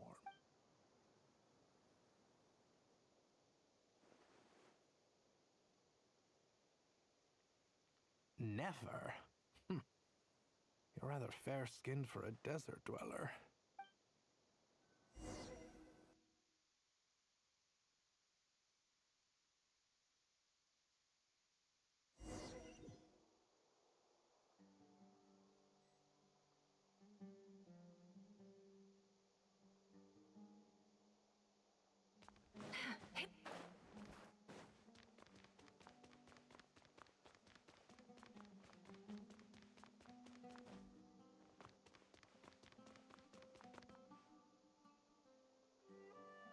Nefer, this term's assignments have been issued already.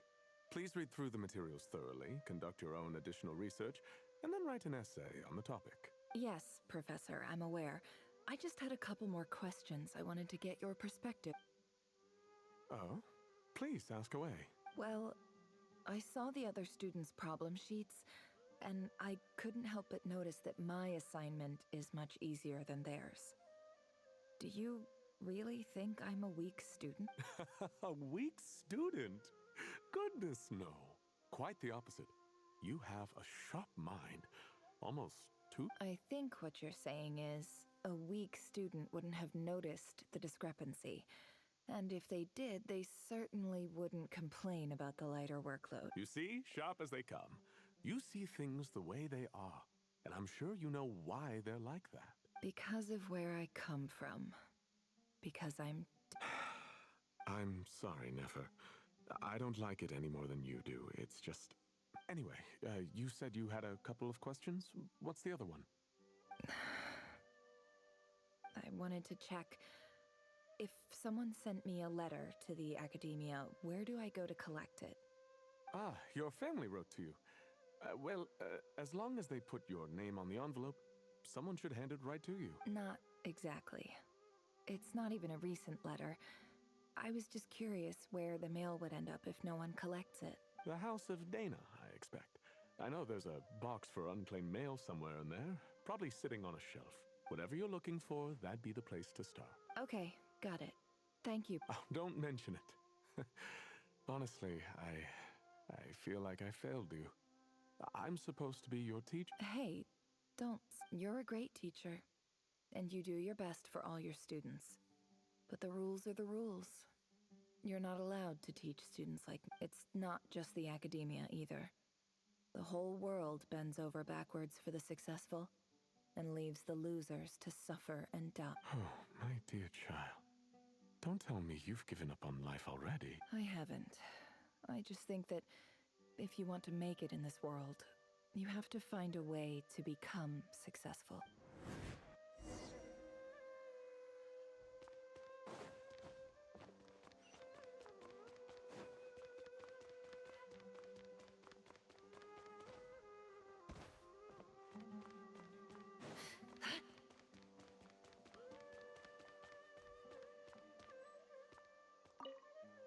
This must be it.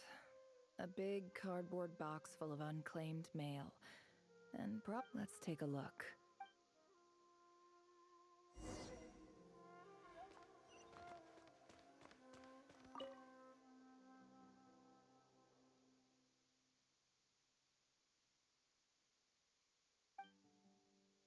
A dilapidation survey from Port Ormos.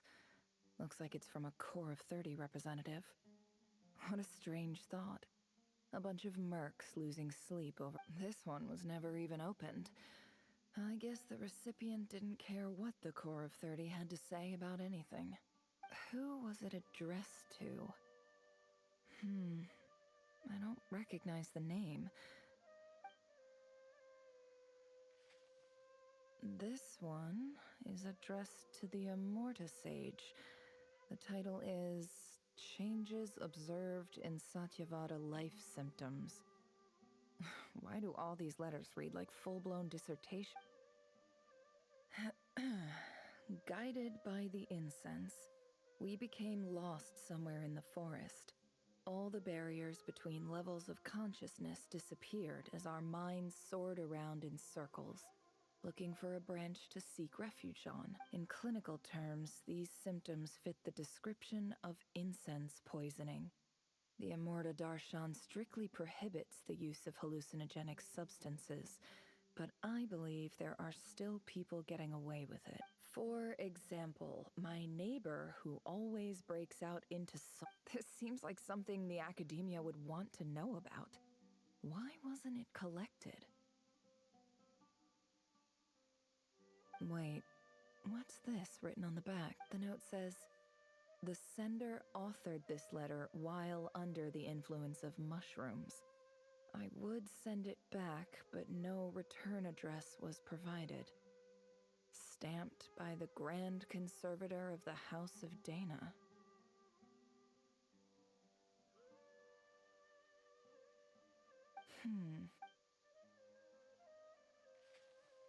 This next one is addressed to... A few words of protest regarding recent changes in Sumeria. In recent years, the academia has taken on a small number of students from the desert region, as per the policy to this effect. However, it appears to me that these students have not, in fact, been provided with educational opportunities that are, in any meaningful sense, equal to those enjoyed by them, as well as receiving dumbed-down assignments and perfunctory tutoring. They do not even have full access to the Akasha system. Education is the fundamental purpose of this institution, which should go without saying in a nation whose founding virtues are knowledge and wisdom. I ask you, is the lip service we pay to the policy of education for desert students truly the standard of pedagogy to which the academia aspire? As Grand Sage, policy decisions are your prerogative, but do not forget your roots. You and I were once students too, as was everyone else in this institute. I do hope you will give some serious attention to this matter. I encourage you to discuss issues like this with myself and others, and listen.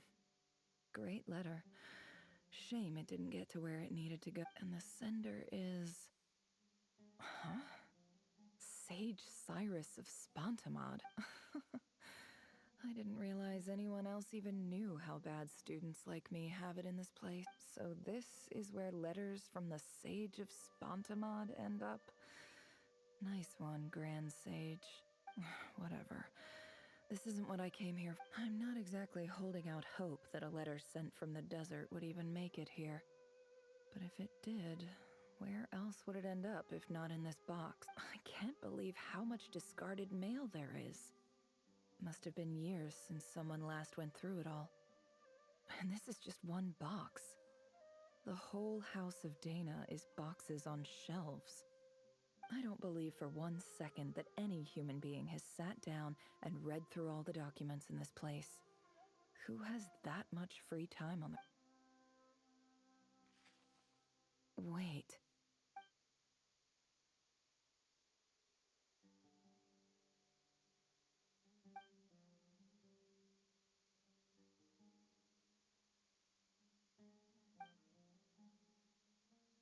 Greetings, Halil.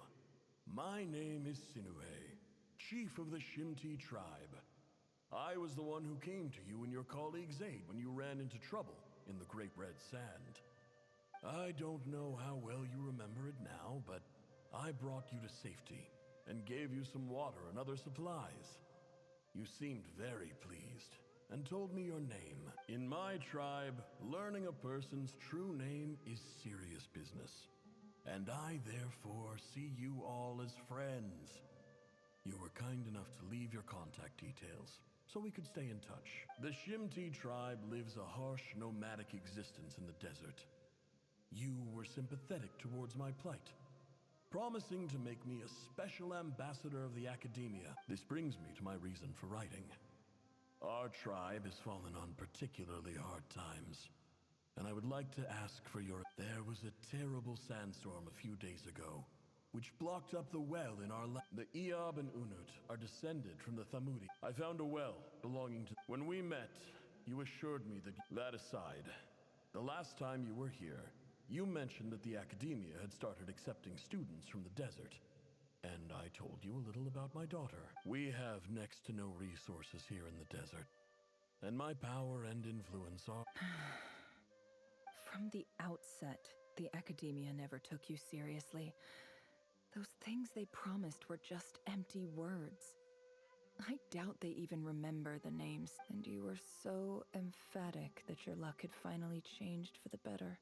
You swore you'd lead us to a better place one day. You spoke with such conviction, like you were the most powerful chief in the whole desert. You liar. You lied about everything. You promised the world and delivered on none of it. And who fell for it? Just me, by the looks of... Which makes you a pathetic liar. You weren't even any good at it. I think I'll take over from here. Let me show you how it's done.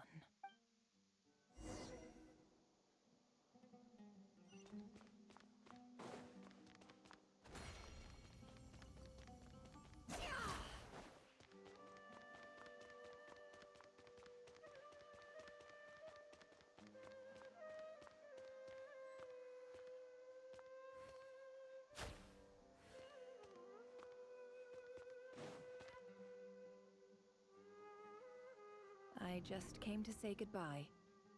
Thanks for everything you've done for me in my time here. Nefer? You packed... I'm quitting. Something's come up in my hometown. Gonna head back and deal with... Huh? But this was a hard-won opportunity for you. You know that better than I do. It was. But it doesn't matter. I have more important things to deal with, and they can't wait. Oh, and I didn't want to overfill my bags, so I left some incense on your desk. What's wrong? I thought you liked incense. Although, I did read somewhere in the House of Dana that it has hallucinogenic effects. Don't use it all at once. Isn't this the stuff you brought from your hometown? You're just letting me have it? But you said it's a rare and... Yeah, I lied. It's not rare at all. There's this bunch of ruins near my hometown that are practically overgrown with... It's not worth much. Keep it. It's... But never... All right, that's all from me.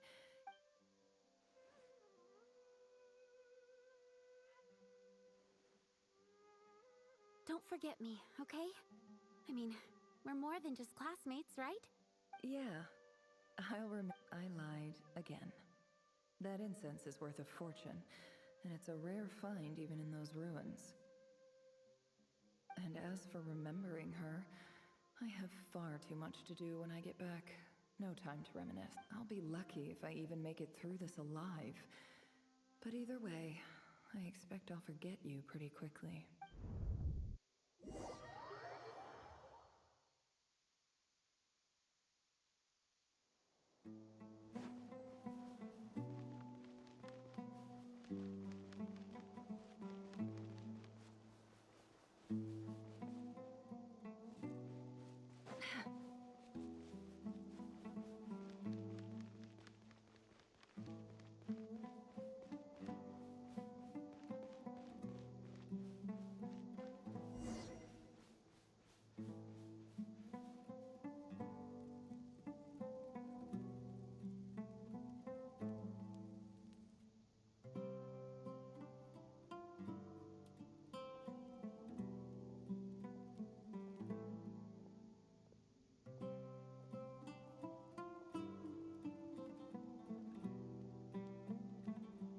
pleasure to meet you, Mr. Arif.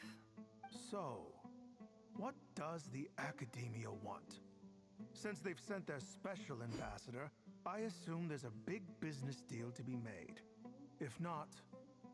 Please, sir, lower your blade. You're lucky I'm the one they sent.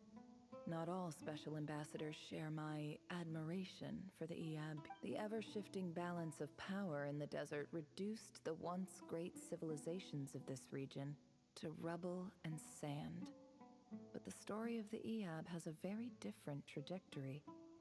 Others grew weak, but you grew strong, beginning in obscurity and moving to prosperity. You're the only ones who defied the trend. Huh.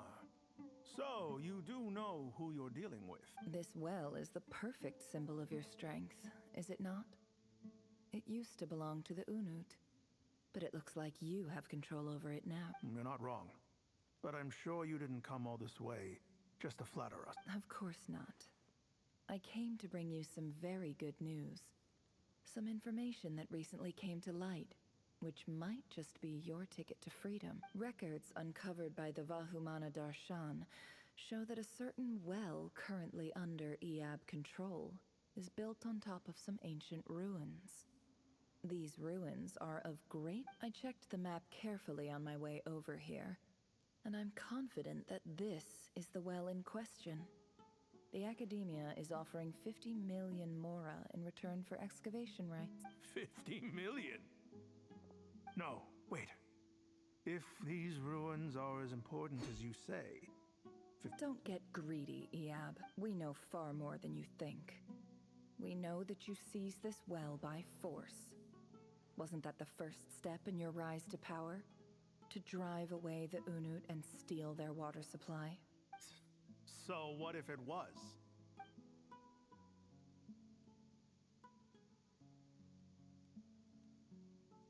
Don't worry. As unscrupulous as it was, it's something we're willing to overlook. The Academia is only interested in dealing with the de facto power holders in the region.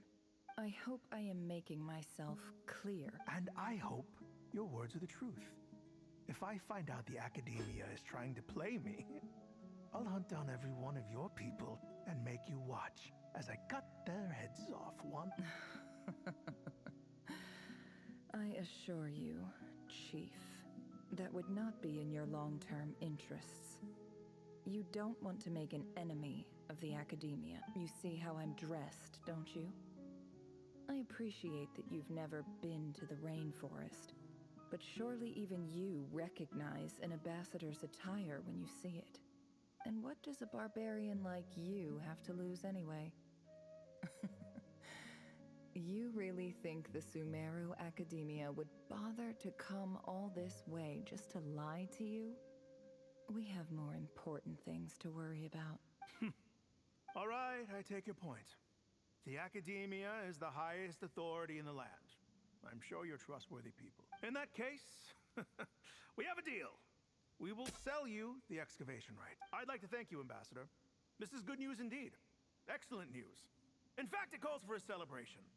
Would you do us the honor of staying a while and enjoying some Eab? Gladly. I am partial to wine myself, and I trust you are as well. So let's indulge in a few drinks together, in celebration of this momentous occasion.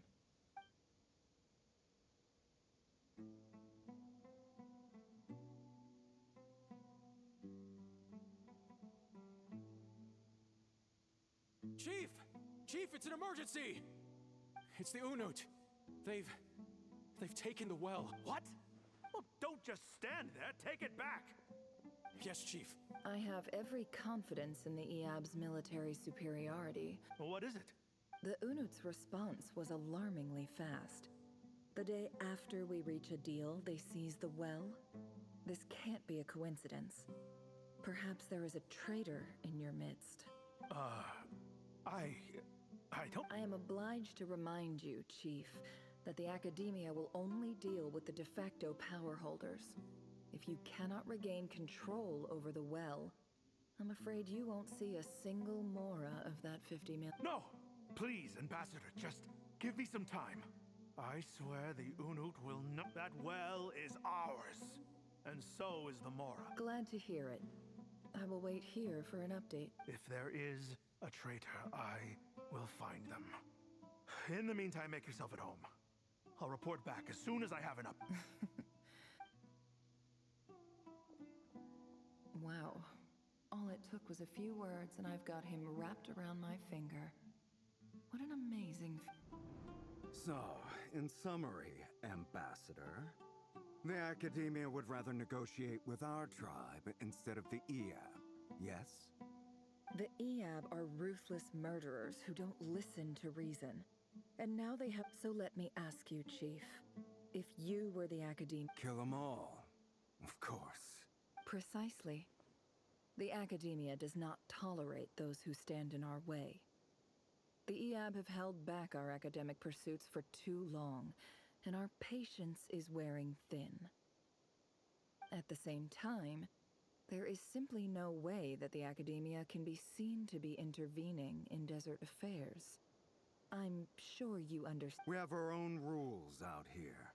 If the rainforest dwellers raised arms against a desert tribe, it'd start a bloody war.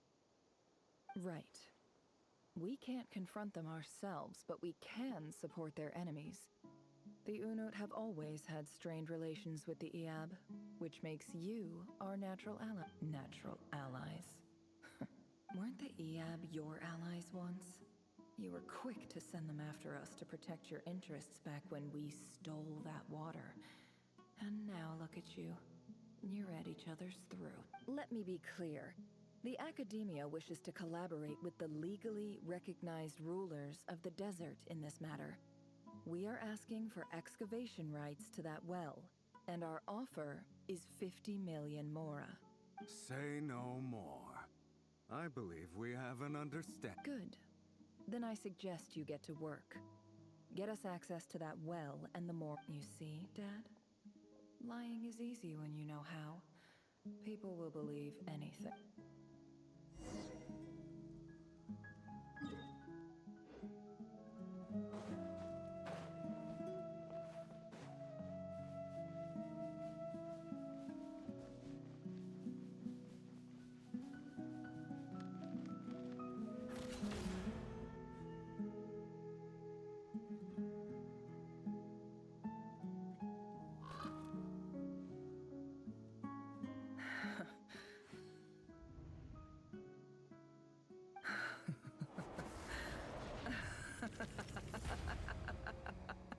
Look at yourselves.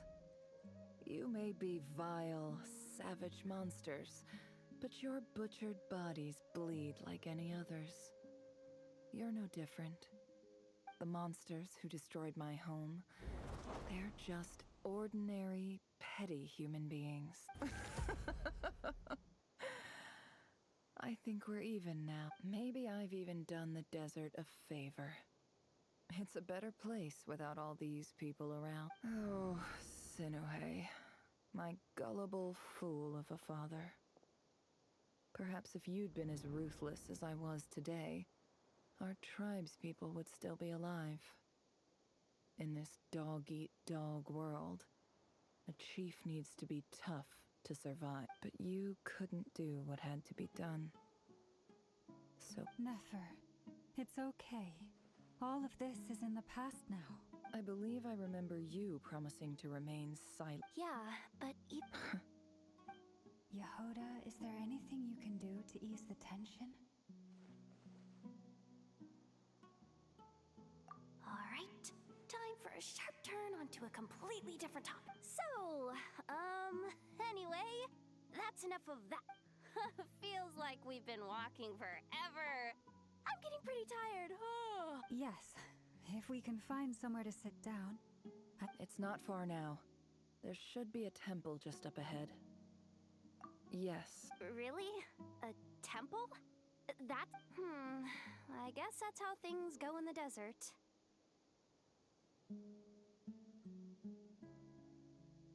Desert dwellers can never escape their destiny.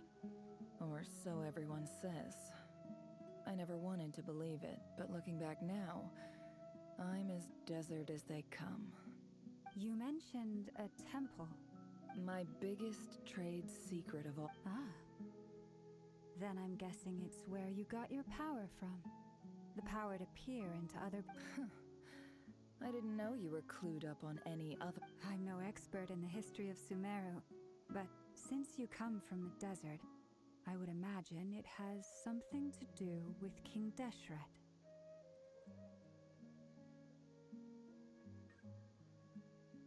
Sounds impressive.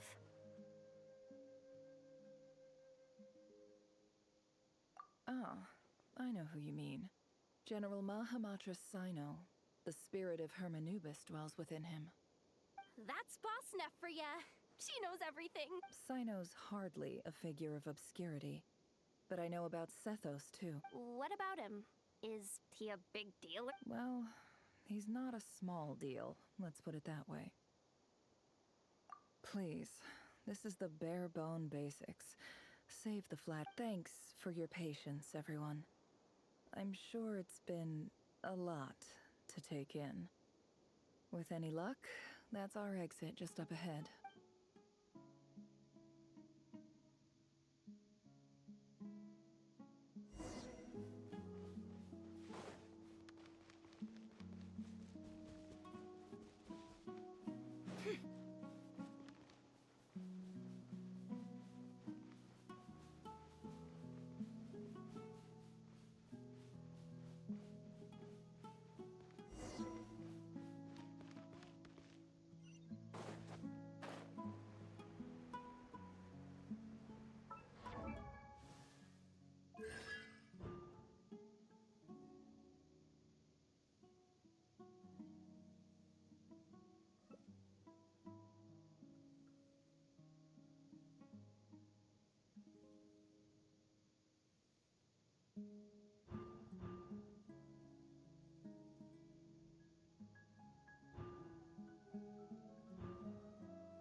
Uh-oh.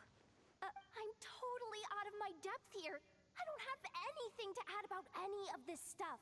Like, look, I want to do the whole name-dropping, this girl knows her stuff thing too, but... A statue with the head of a bird. That's Thoth, the Ibis King, one of the 7 pillars of King Deshret. The legends say that he, the Crocodile King, and the Goat King were the 3 retainers of King Deshret. Let's take a look.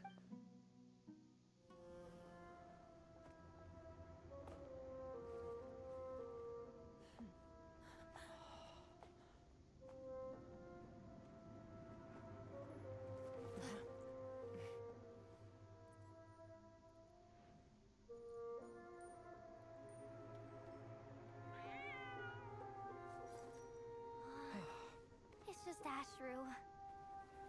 So, all is well?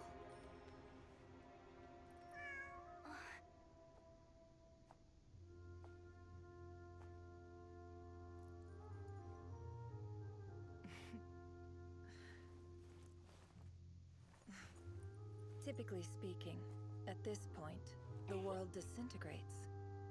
Then we find ourselves back in the outside world. Besides, these are my memories. There's nothing to fear. You're sure? Of course. It's almost over.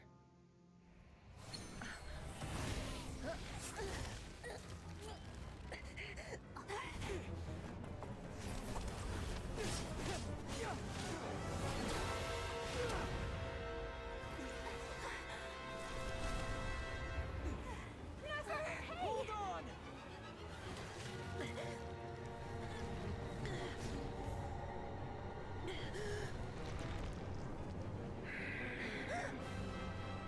Knowing too much is always a death sentence. Speak for yourself.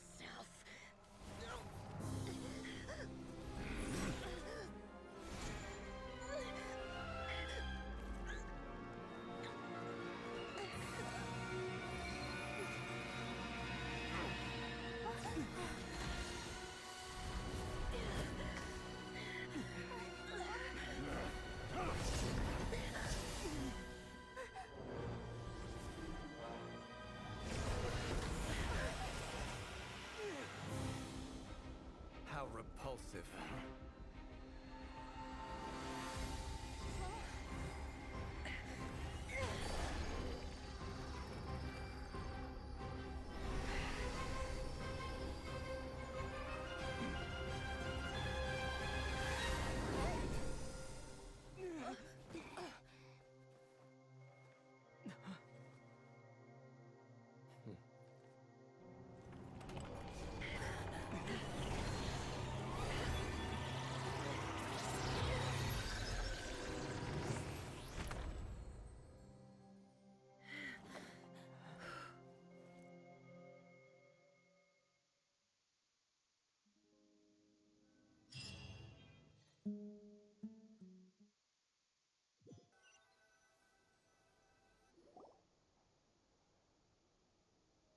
Timed that pretty well, didn't I? It's okay. I'm just glad no one... Paimon noticed you doing something too, Dainsleif. Will you help? Of course. When I asked Nefer to conduct this investigation, I was not naive to the dangers involved. I had a duty to ensure your Good to know your sense of justice is still intact after... I take that to mean that you saw the truth. That comes as a great relief. I certainly did. And thanks to your help, I also managed to trap rerira inside the chess set. Whoa, really? How'd you manage? Well, to be honest, I sensed that something was wrong long before we made it to the temple. By using this fragment to probe into Rerira's past, well, the monster formerly known as Rerira. It seems I alerted him. I was tracking him, then he caught on and started tracking me too. Can't say I'm surprised. But how did he track you through your thoughts alone? That shouldn't be... Rerira was a secret agent who reported directly to the Vinster King. He is an expert at finding a trail and hunting down his... No wonder. He infiltrated the chess set, read my thoughts, and built a new virtual chess set inside of it. That's why we weren't able to leave at first. Speaking of your chess set, it's quite a remarkable item. Would I be right in thinking you have some connection to King... You overestimate me. I only have a connection with one of his underlings, the Ibis King. You all saw how this came to be. A long time ago, the Eab massacred my tribe, the Shimti, in our home village. A few years later, I enrolled in the academia, where some new information came to light. The Unut and the Eab fought a bitter battle over the rights to a well, all for the sake of a non-existent 50 million mora.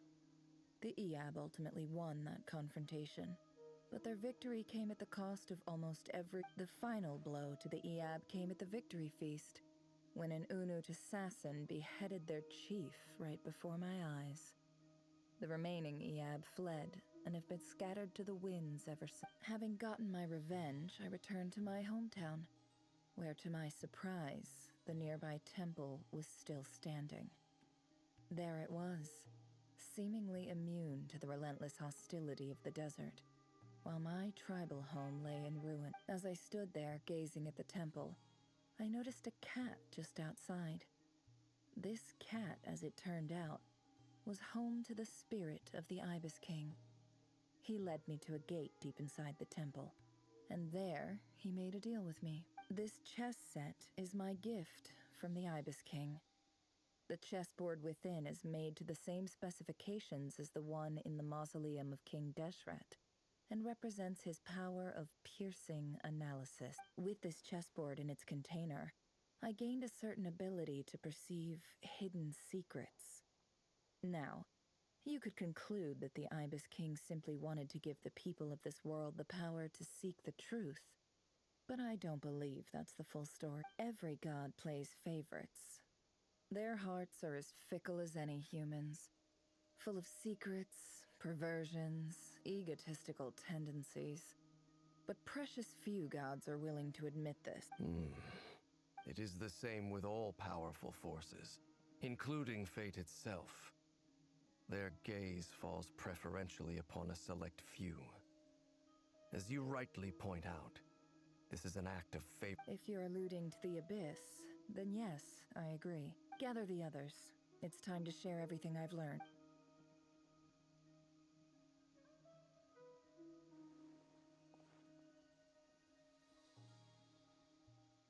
Thank you all for being here. As promised, I did some further investigating into the rerira of Solnari. The rerira of Solnari, real name Rerira, was once a Khanrian subject who served the Vinster King.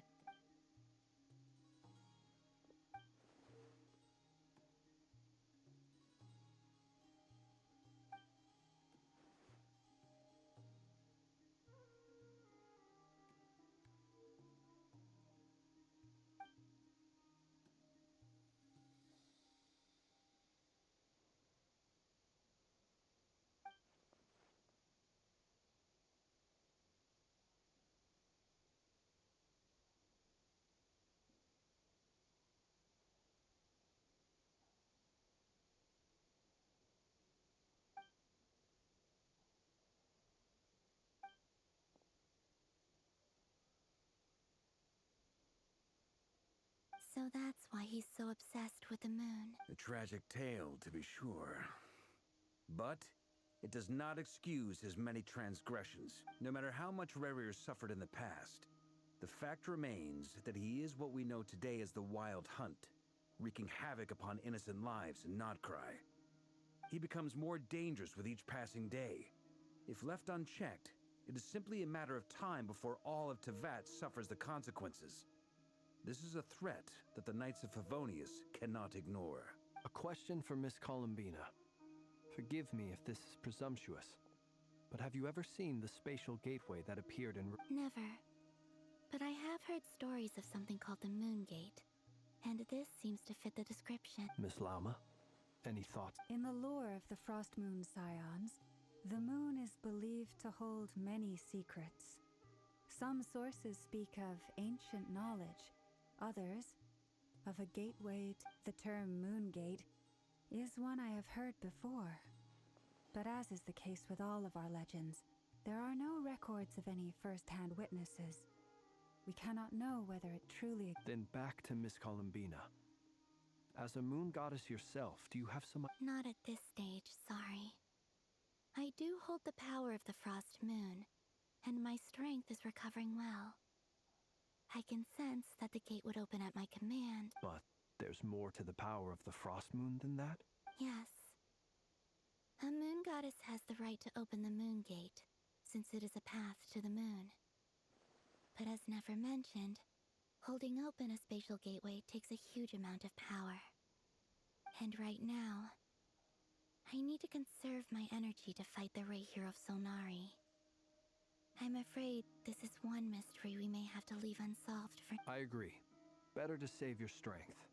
But if you'll humor me for a moment, I have a bold conjecture of my own regarding the world beyond the gate. I highly suspect that neither Tholindis nor Rerira made it through unscathed. The evidence pointing to this is the fact that the rerira of Solnari exists in the form of countless fragments. With the abyssal power he wields, no ordinary foe can touch him, let alone tear him to shreds. And yet, the Wild Hunt proliferates wherever his scattered fragments lie, drawing hordes of monsters to many different locations across... So your theory is that Rerira was physically torn to shreds by some powerful force? Hence, why the wild hunt is a distributed phenomenon, rather than a unified one? Makes sense to me. Explains why the wild hunt is so pervasive, and why he's been trying to piece himself back together. He was whole to begin with, and he wants to be whole again. Without the power of the Abyss on his side, he almost certainly would have perished the moment he was torn apart. I could not agree more. The power of the Abyss is... It is a compelling explanation, and one that accords with my present understanding of Abyss creatures. Whether the life form in question is primitive or advanced, if a curse has extended its lifespan unnaturally, it will continue to survive in spite of everything. This raises some interesting questions. I will run some experiments and see if there is any validity to my That being said, regardless of whether my research bears fruit, I would like to thank Miss Nefer for conducting such a thorough investigation. Already, it has greatly enriched my understanding of the entity we face. My pleasure, Mr. Albedo. I too hope that the information I have shared today proves useful as we look to formulate the next stage of our... Hey! What is it, Dainsleif? You look really upset. It's just... When I think of the man I once knew as rerira, I struggle to understand why things had to turn out like... The two of you used to be friends, didn't you? I don't know if these words will bring any comfort, but... my heart... Mine too. We can never know all the hows and whys of the way things are. The moon and stars are full of untold secrets and lies. And the skies are host to many more mysteries than these alone. Yet... Those are the first comforting words I've heard in a long time. Thank you, both. Well, I think this is a good place to end today's meeting. I'm sure Nefer needs some time to recover. That's very thoughtful of you, Lama. Of course. Sounds good to me. Take some time to rest and digest before we reconvene to nail...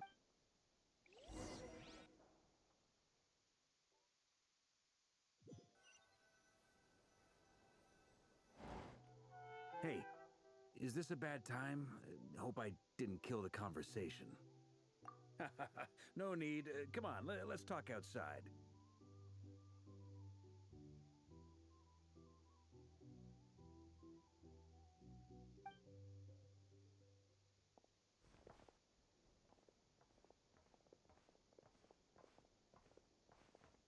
Anyway, Nefer went back to the curatorium to get some rest. But before she left, she shared some things with me that I thought you should be aware. Firstly, although she managed to trap the Raker of Solnari inside her chess set, there's no guarantee that the power of the Ibis King is any match for one of the five sinners. Their powers are beyond our... It's only a matter of time before he finds a way to break out. We have to come up with a plan and take care of him before that happens. Honestly, my mom figured that might be the case. So, how long... Well, I asked her that same question. She talked for a long time, but for the most part, it seemed like she was trying to convince me how precious her chess set is. What a long and storied history it has. It felt like some kind of sales pitch, you know? The kind where you end up handing over Mora against your will? Anyway, after all that, she finally answered the question. 2 days, at most. 2 days? Holy moly! Can we even recruit enough help in that time? That remains to be seen. Which brings me to the second issue. Dainsleif is obviously conflicted about this whole thing. But given how little time we have, there's no way we can pull this off without his... You have some history with him, right? Do you think maybe you could... Great. All right, on to item 3. So, Albedo, Durin, and I put our heads together and came up with a plan. Can't promise it's gonna work yet, but at least it's a start. We figured we'd bounce the idea off you first. We'll explore it further once everyone's recovered. Oh, Paimon's dying to hear... All right, so... Here...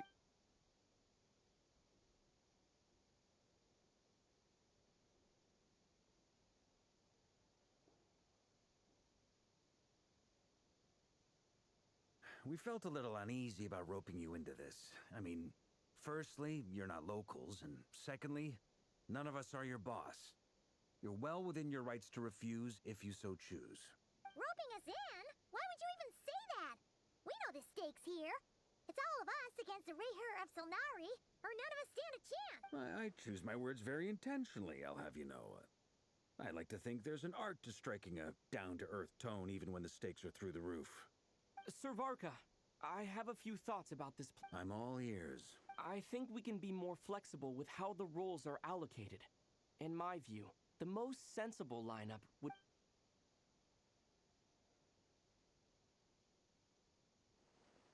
I see your point, yeah.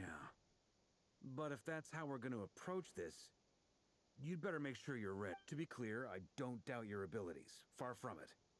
I just want to make sure.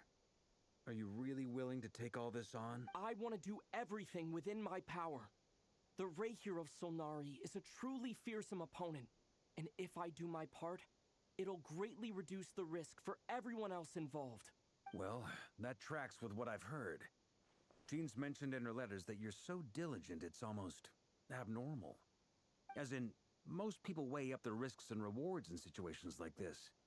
But you seem to just march towards danger without... Of course, everyone appreciates a fearless pioneer. But all that aside, I'm the Grand Master of the Knights of Favonius, and you're our honorary knight. I want to make sure your courage doesn't come at the expense of your safety. Thank you, Sir Varka. I should be the one thanking you. It means a lot to have you on board. I'll give some serious thought to your suggestions.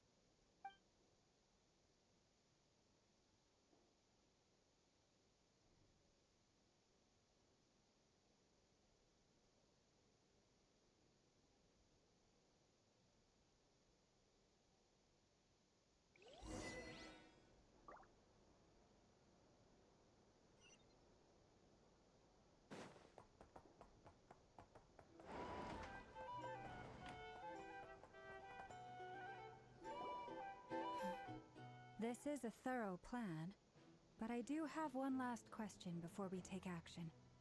How can we be sure that our enemy... Great question. Albedo's been hard at work analyzing rerira and the Wild Hunt's behavioral patterns. His conclusions are... Firstly, from the earliest known confrontation until now, rerira has never displayed any ability to manipulate the dimension of space. So it's unlikely he has any power in that domain. Secondly, he seems to have a particularly strong vendetta against our group. If we put him in a fight-or-flight situation, he'll choose to fight every time. Thirdly, finally, and most importantly, he is consumed by hatred, both for the moon and for his enemies. Turns out, we tick both of those boxes.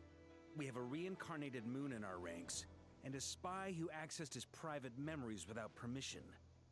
He'll be baying for blood, not looking to escape. As someone who's had their fair share of interactions with the Wild Hunt, those all seem like valid observations to me. Understood. Then I will defer to the verdict of the group. Well, everyone, that's the plan in full detail. Albedo and Durin are carrying out their part as we speak. Plan approved. Scheduling. Okay, any firepower you need, I got you covered. Let's light this baby up. The Frost Moon Scions are behind you as well.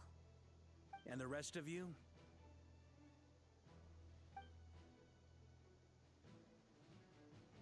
No objections? All right, then it's settled. This is the plan we're going with. Next up, an old tradition of mine. Anyone who wants to back out, now's your chance. Wait, we can still back out. Everyone says things they regret, right? I don't want anyone feeling trapped because their mouth said yes before their brain had time to think things through. A very people-first approach. I hear that's common practice in the... Who'd you hear it from? Shh. We don't use people's real names at work. This contact will be known only as Owl, please and thank. This plan can only work if everyone does their part. Flint's and... We shall indeed. You'll be glad you accept also. It's not often I get called Dory in a work context. My peers usually call me Lord Sangamabe. So, the longer your name, the higher your net worth. Is that... In that case, Mr. Flint's here must be worth a fortune.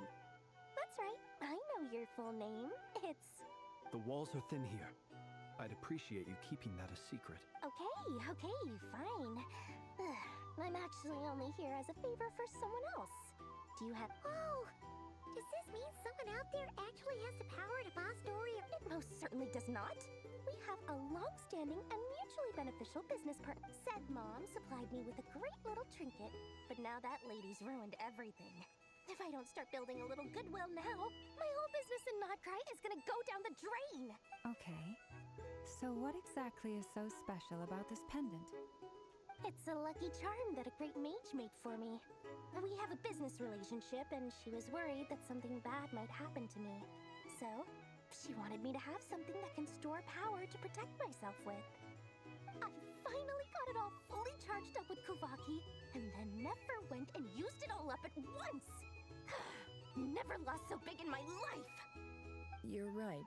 It was all my fault. I didn't mean to drain all the Kuvaki in the pendant, but I'll make it up to you. You will? Well, in that case, how about you give me your chess set, and we call it even? I knew you'd say that. Well, it's yours if you want it. In fact, take it now, and I'll even throw in a free Raker of Solnari. Deal? You're putting me in a difficult position here. It's a very useful thing to have around, but I have a funny feeling it won't be around much longer. I guess we'll see in a couple of days. Looks like bankruptcy for me. Hey, don't be so pessimistic. See this through and you never know. You might find a new business opportunity on the other side.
What could the children be up to?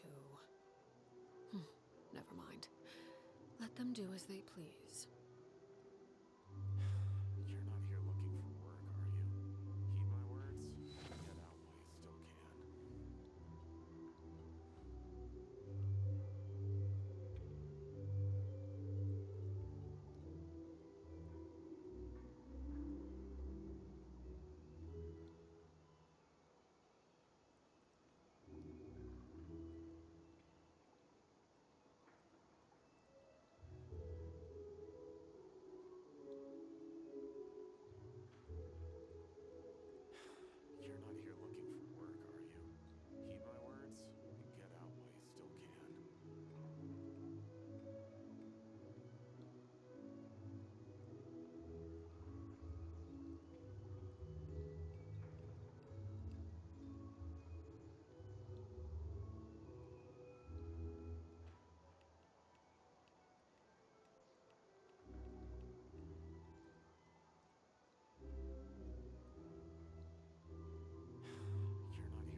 Staring into my eyes is ill-advised.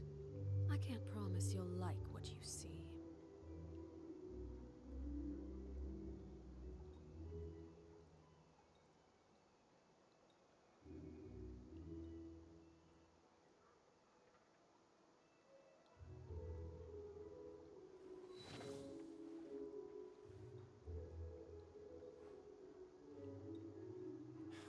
You're not here looking for work, are you? Heed my words and get out while you still can.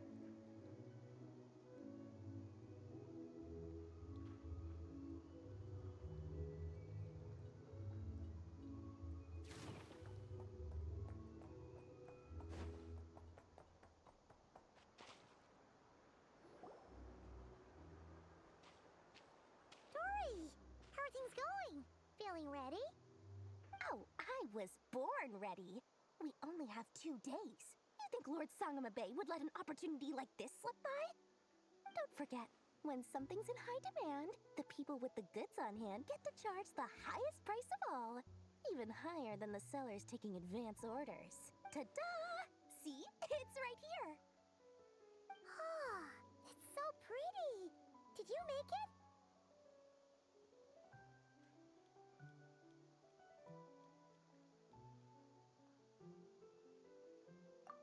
Aha! Nope. That's not the full story.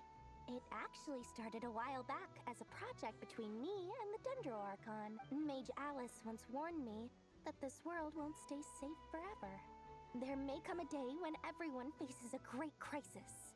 I passed this on to the Dendro Archon, and she secretly brought together a research team made up of Sumeru's top scholars to invent a technology that could keep people safe. I won't go into the details because it's all very complicated, but if you want to know more, you can ask the Dendro Archon. Anyway, point being, it was the Dendro Archon who asked Kaveh to build this little contraption.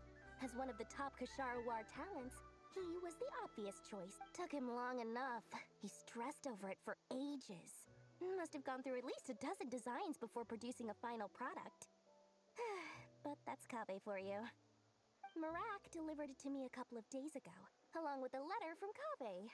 Could I ask why I'm sending this technology to you? And what's your proposed use case? Has it been approved by the relevant authorities? So nosy.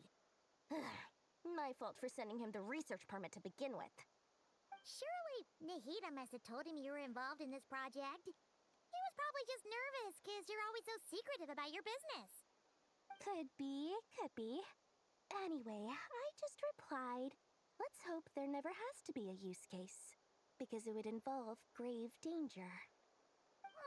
Fair enough. But it sounds like he was just being cautious. He probably felt responsible as the one who made it. Or maybe he was asking as a favor for his housemate. He's done that before. Not sure why, though. His housemate doesn't seem to really care that much about this kind of stuff.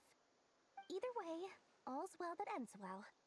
I'm just glad to finally have my hands on the product. I wouldn't want to be without it, given the potential dangers that lie ahead. Huh? What does that look mean?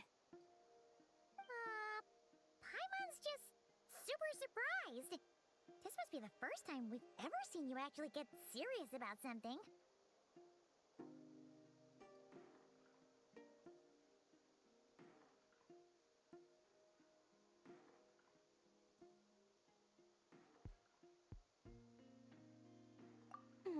Well, a long time ago, I made a promise to myself. I promised that I was gonna live every day of my life with a big, beaming smile. There are always gonna be times in life when you have to give something back. That could mean paying back a debt, returning a favor, or Alice has been a huge help to me over the years. She was the first investor I ever had. And I want my investors to know that Lord Sangamabe is the best in the bit, and more than that, no one knows what the future will bring. Whatever happens, I want to make sure the Dendro Archon and all of Sumeru is prepared to face whatever comes. Oh, that? I was just making sure Nefer and I are square. Don't be thinking it was some sort of benevolent act. I'm no saint, so don't treat me like something I'm not. My priority is doing the business that I want to do. So long as my conscience lets me, but it usually does. That's the Lord's song of a babe business mom. All right, if you say, I do say so, and that's the whole point. I'm a businesswoman. Don't go trying to figure out what kind of person I am. You'll exhaust yourself. Much easier for everyone involved if you just take my word for it. Oh, and could you two help me get this stuff where it needs to be? Thanks so much. You're my favorite assistants.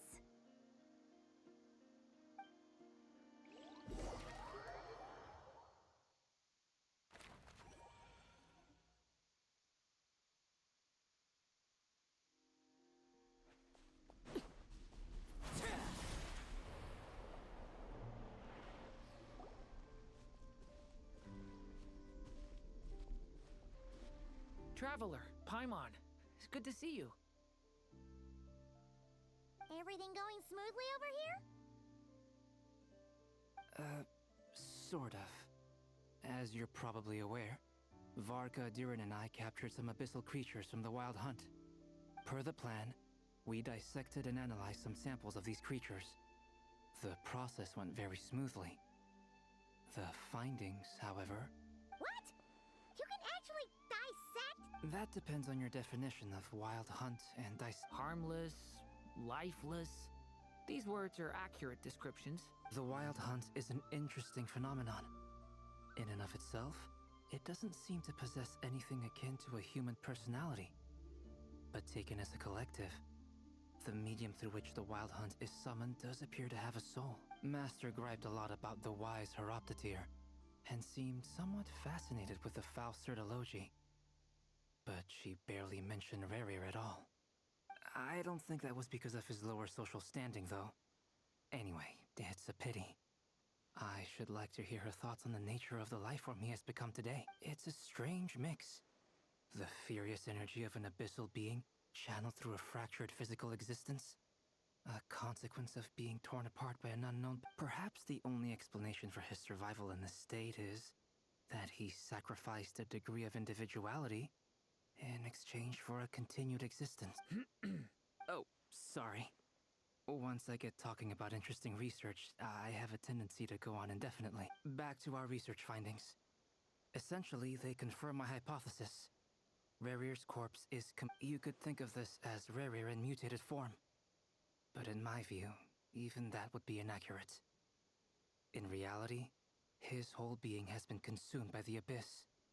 In other words, unfortunately, at present, we have no means of completely eradicating abyssal power. Hence, we cannot fundamentally destroy the rerira of Solnari either. Oh, that's terrible news. So, that's it? We can't defeat him? Not even if we get the power of the Three Moons? Miss Columbina's situation is a difficult one. She can never achieve wholeness when the world does not accept her presence. It's as if her creator banished her to a place she can never be accepted. It means she spends most of her energy just on her own survival. Given the circumstances, it's only natural to despair. But we must see this plan through. Time to kick off the backup plan. Oh, Paimon almost forgot. This is for you. Dory asked us to bring it. Ah, how wonderful. Well, thank you for making the trip. Durin and I will be heading off shortly. I'm sorry I won't be there to protect you in person this time. Please be careful. All right then.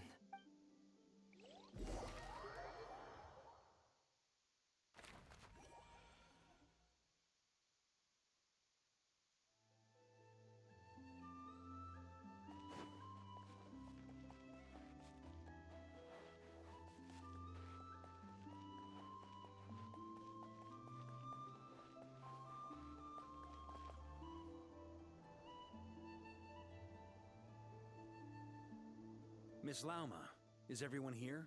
Yes. The fate of my flock is in your hands, Grandmaster Varka. Please keep them safe. My lady, what are you saying? Within the next 24 hours, we will face the big... This is not a burden that we deserve to bear. But I believe that we reap what we sow in this life. So I intend to act. I must do what... For me, that means fighting for the future. This gentleman is the Grand Master of the Knights of Favonius, Varka, Knight of Boreas. in my absence. Hey, everyone. Guess I should introduce myself. Well, to start with, I know my way around a battle. Biggest strengths are honesty and hard-workingness. Anyway, point is, I don't intend to let Lauma down. I'm gonna do everything in my power to keep every last one of you safe.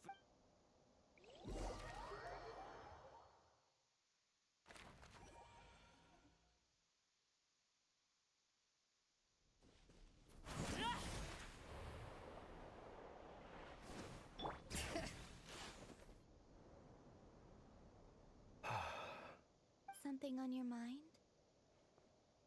Miss Columbina, was it? I believe that's how the others addressed you. That's right. Names are funny things. Yes. I take it your own name has a more complicated history. I have a different relationship with names than other people. To be honest, I'm not even sure that Columbina is my name. At least, not in the same way that but it's what everyone calls me, and I go along with it. A lot of my life has been that way. I get so used to things that I forget to question why they are so. I never used to think much about where names come from, or what they mean to people. Maybe something's wrong with me. You're different from other people. I sensed it the first time we met. You're more perceptive than most.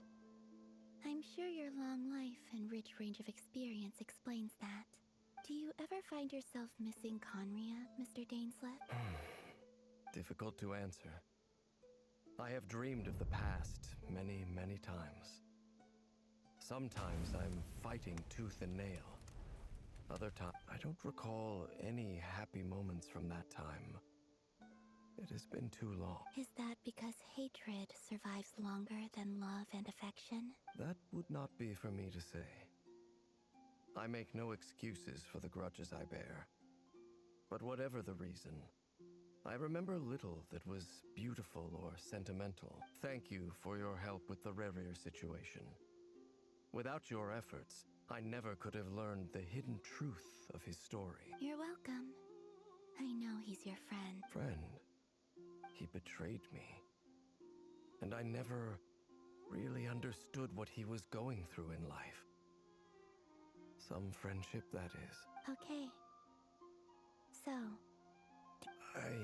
you see, you're torn. Now you know what really happened. You see the things he's done in a new light. I need some time. Of course. I completely understand. Anyone else in your position would feel conflicted too. Actually, I went through something similar myself recently. Something happened that changed my perspective on a situation. A situation I took for granted at the time, but now I feel very grateful for it. You mean the Harbingers who still support you, even though you've left the Fatui? Yes. I always thought they were only helping me because Harbingers are forced to work together. But then I abandoned them. A warrant was even put out for my arrest. And even now, they still support me. Which means I was wrong about them all along. Clearly, they view you as a friend. I feel a little guilty now. I regret not seeing her help for what it was, and not treasuring it. I see the guilt that you're feeling now, because I feel it too. Hopefully, talking about it will do us both some good. Have you noticed that the Traveler and Paimon are over there? I think they've been listening. Huh.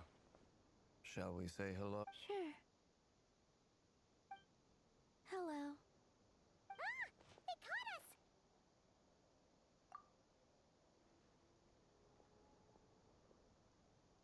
I apologize for making you worry.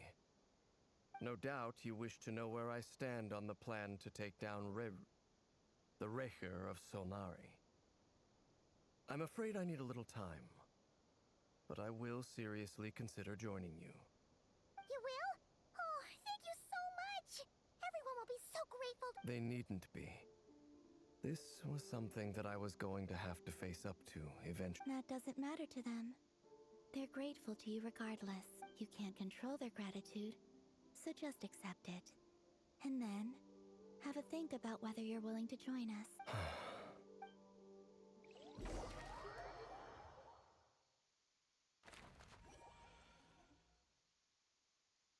It's nearly showtime. Let's go rendezvous with the others. You know the place.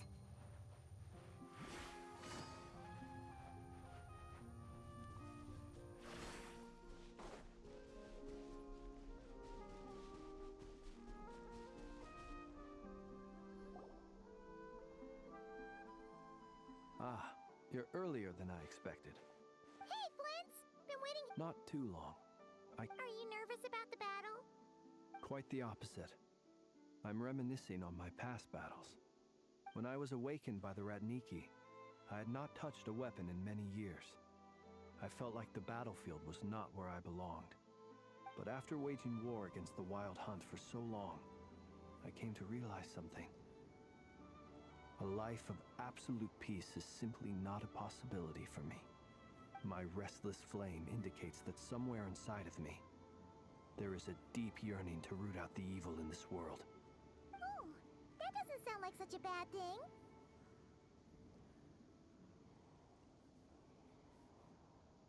Well, in the past, when I was a Fae whose primary concern was hibernation, it was hardly ideal. But it certainly serves me well here in the present. And I am delighted to be able to join forces with you in this endeavor. Looks like I'm not the first to arrive. Ah, Miss Lauma. Did you sleep okay last night? I struggled to settle down at first because of the nerves. But don't worry. Please, I'm just doing... Never! Over here! Aino asked me to relay a message. Meanwhile, Aino herself will provide range support to us directly, using her latest invention. Excellent. My thanks to all involved. The chest set's looking It won't hold him much longer. We should be prepared to engage at a moment's notice. No sense sitting around waiting. Let's make the first move while we still have the option. I agree. Paimon, find a safe hide. Got it! Be careful, traveler! I will.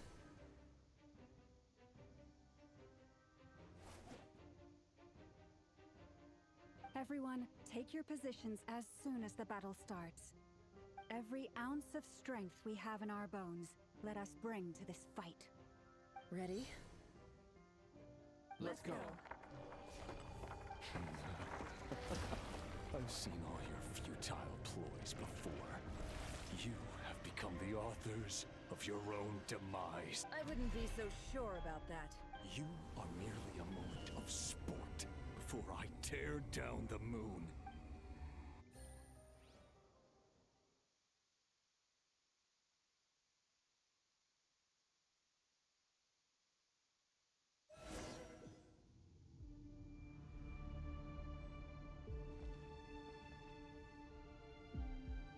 Stay the on moonlight betrays Yep, you too.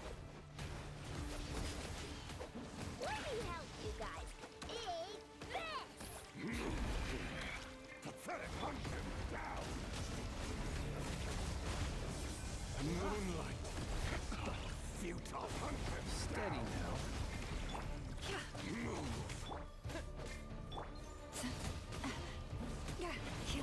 Stay your hand.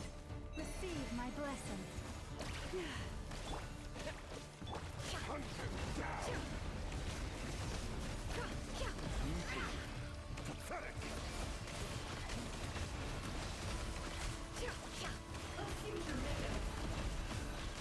Can't hide the truth. Cloak. Be silent. To dust. Observe. To dust. Steady. Branch into song by the frost moon of old. It all adds up. Hunt him down! No more Moonlight lies. betrays The mystery unravels. It began with the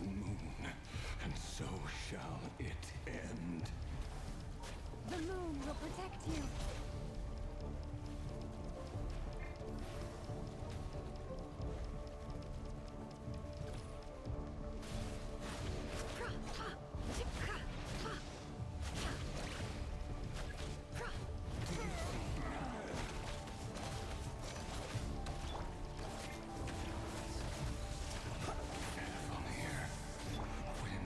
Will it be as you foretold?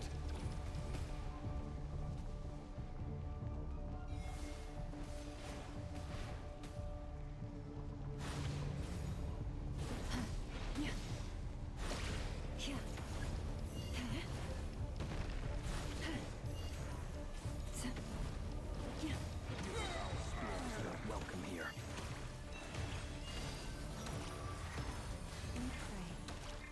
The night cometh.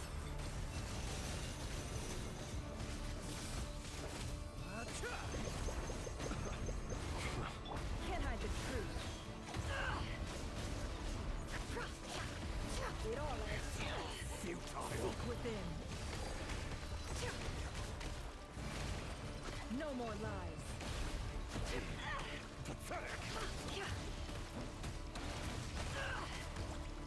Hunt him down. Wipe out! Water jet! The moonlight betrayed us all. Futile. Receive my blessing. Pathetic. Hunt him down. For the everlasting forest. It all adds up. Futile. Pathetic. I better wrap this up. Hunt him down. Can't hide the truth. Futile. The deception ends here. Observe. Close your eyes. The moonlight. Pathetic.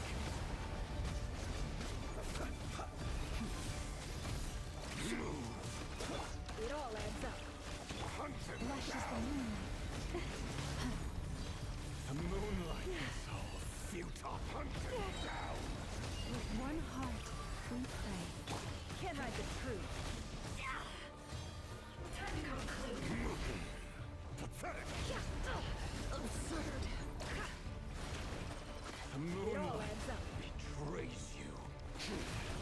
Your looking of heroics is over. Who wants to go first? The moonlight betrayed you. Now, get out of my sight! No! We've been separated! Will it take? You okay? Nefer, where are the others? Stuck outside the barrier. I guess he really doesn't like us. I told you before, knowing too much is always a death sentence. Be careful what you wish for.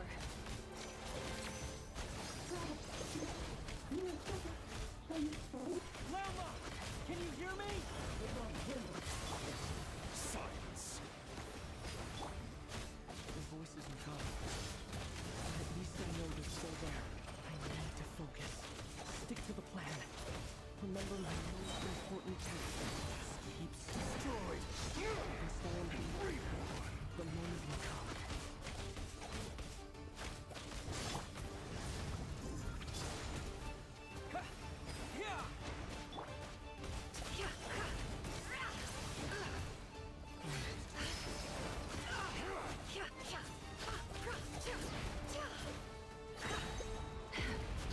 The deception ends here. No more lies. Bombs away!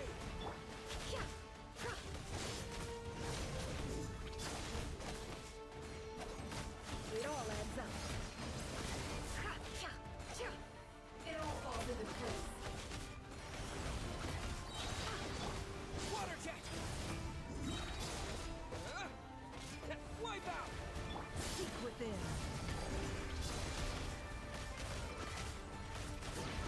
Time to come clean. No more lies.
truth. The mystery unravels.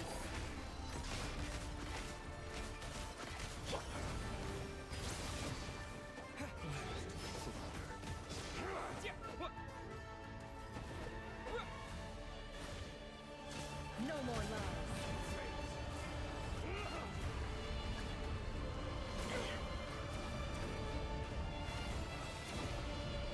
There's no other way.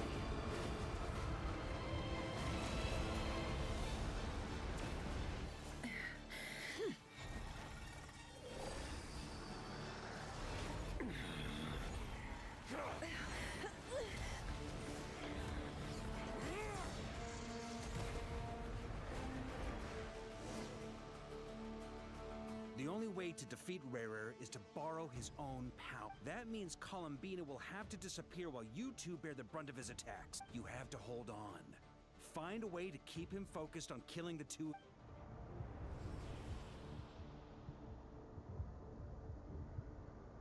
Nefer, your eyes are bleeding. Soon you will be powerless to resist, and then I will reduce you to dust. But that dust will plague your memory. Come on. Keep... Any other tricks up your sleeve? Let's see them. As entertaining as they are, you've backed yourself into a corner. You don't fool me. I see your fear clear as day. I have to stoke his rage. Make him unleash You fear what you could never defeat. You fear the thought of never being able to save your beloved. You cannot win the fight against fate, rerira. Is that what you think? Well, now it's your turn to feel afraid!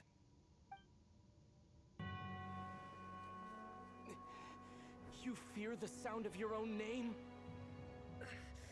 Is it us you hate? Or is it what you've become? Let's see what becomes of you!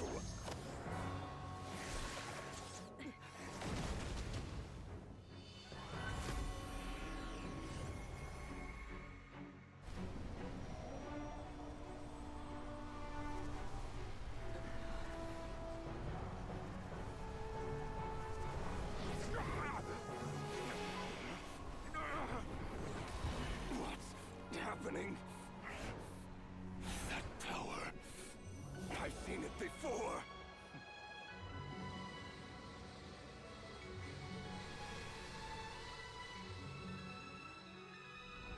His power is on another level.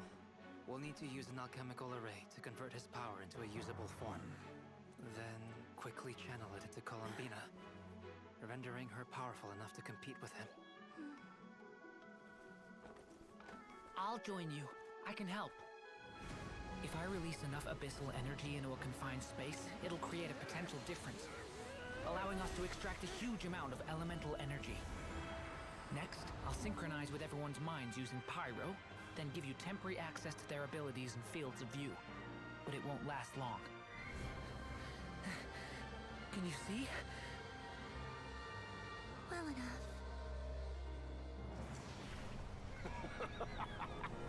So, we have a student of Gold Rheindotter in our midst. How about that?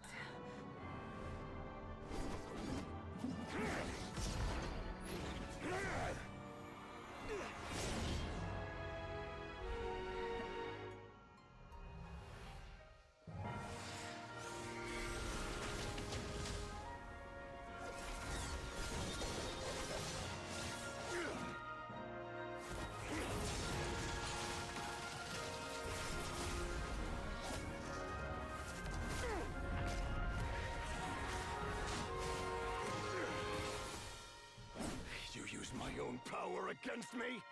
Just like how you stole Kuvaki. Look familiar?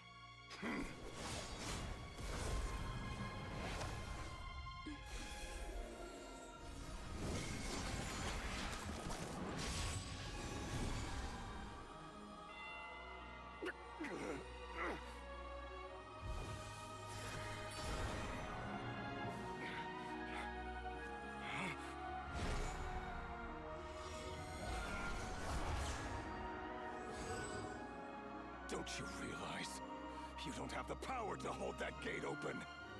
I don't, but someone else does.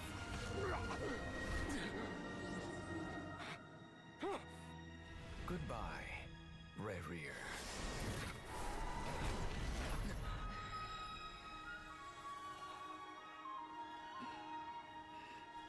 We won.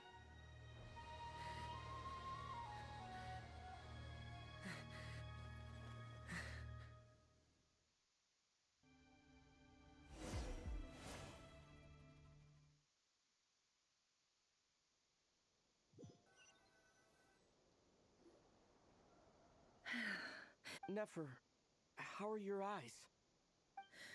They're fine. Apart from the blindness. It's not too late. Let me handle it.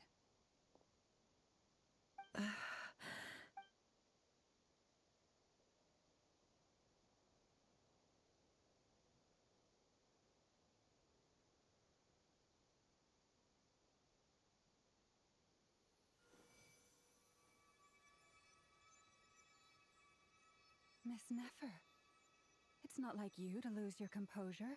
That was the most reckless thing I've ever seen you do. Reckless how? The situation was critical. Our lives were at stake. We had to do something. Even so. Okay. I guess you're right. Under the circumstances, it was a wise decision. You traded your eyes for an incredible victory. In business terms, I suppose that's a huge return on investment. I'd be hard-pressed to argue otherwise. Still, I don't like this outcome, and I don't want you to lose your sight for good. People suffer when they make sacrifices they shouldn't have to make. Whether that means faith, strength, or in this case, I had hoped you could win without sacrificing so much as a single hair on your head. Thank you. All done. Don't try and open your eyes just yet. We'll see how you're doing in a couple of days. Until then, please follow your recovery plan to the letter. I'll send full details through Yehoda. For now, just get yourself home, relax, and rest. My dear friends, we have fought bravely and achieved a spectacular victory. A dark cloud has been lifted from the skies of Nodcry. All in this land will be grateful. The moon will remember this day. Thank you both.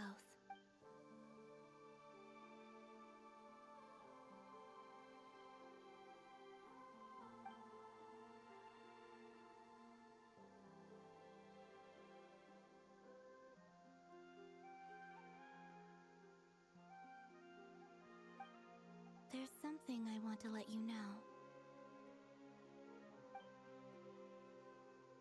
What is it? When Durin connected everyone's minds so I could access their powers, I also felt everything they felt. And since Nefer's eyes were injured, my eyes are hurting now too. Hold on. I only feel the pain. There's no actual damage. I just... You're right. There's no damage. But I must say, I'm surprised to hear the Kutar share something like this with me. In the past, you never used to open up about your... Things are a little different now from how they were. I'm learning to share how I truly feel with my friends. Friends? You have no idea how glad I am to hear that.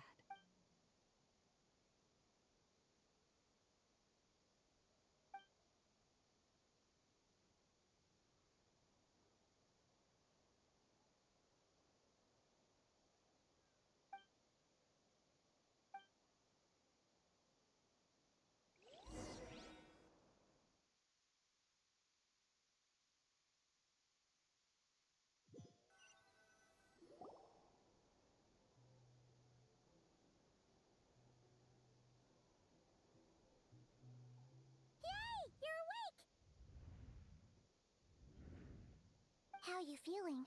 Any aches and pains? Did you sleep well? I'm doing all right, Paimon. Phew! Well, that's good. Paimon's been sitting on the edge of the bed worrying about you for ages. You slept a whole day and night. Poor Paimon had to eat all by her lonesome. Glad to hear you didn't starve. How was the food? Well, It wasn't the same without you there to share it. Honestly, Paimon just can't relax when you're not your usual self. She couldn't enjoy the food and settle down to sleep.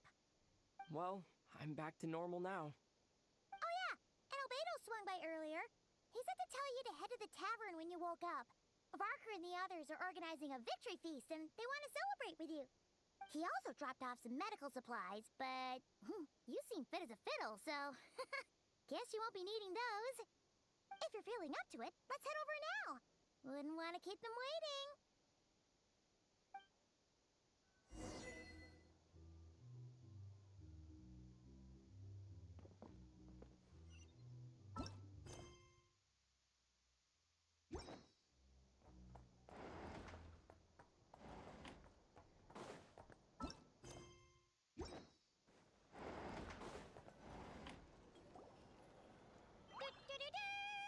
We're here! Traveler and Paimon! Perfect timing!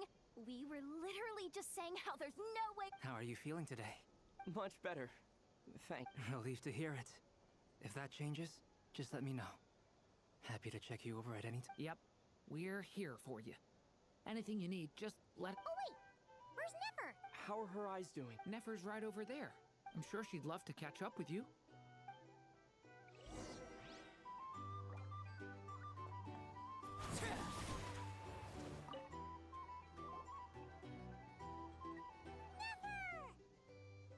Traveler, Paimon, are you recovering well? Turns out that moon chanter has some real talent after all. My eyes were mostly recovered after just a couple days' rest.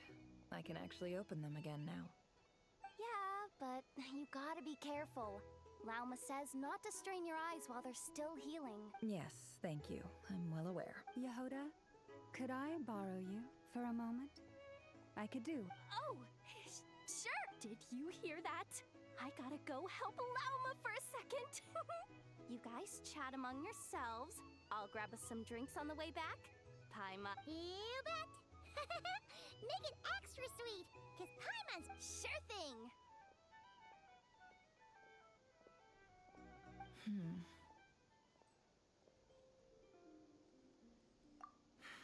The Raker of Solnari. Kind of a snake, don't you think? No, definitely a snake. A poisonous one who spewed his venomous hatred. Anyone who seeks revenge out of hatred for other people has become a snake. That's something my dad used to say. Perhaps. I'm sure it sounds like a very wise and open-hearted perspective to your ears. But me? I think hatred is a perfectly justifiable emotion. What else is left when everything you depended on in life gets stripped away? Something's gotta fuel that drive to keep on living.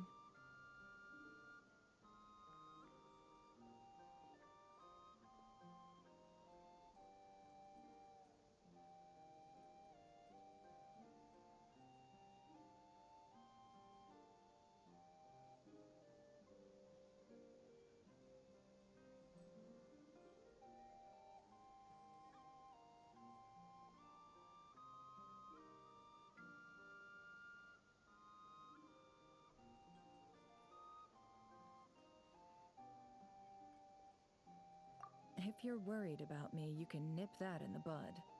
I'm not someone who gets stuck in the past. It's just... I suddenly feel like I was wrong to call my father a liar. He was just a fool. That's why the Academia turned their back on him, and why the other tribes ganged up on him. Oh, Father. How much better things could have been if you were a... Look at the Ibis King.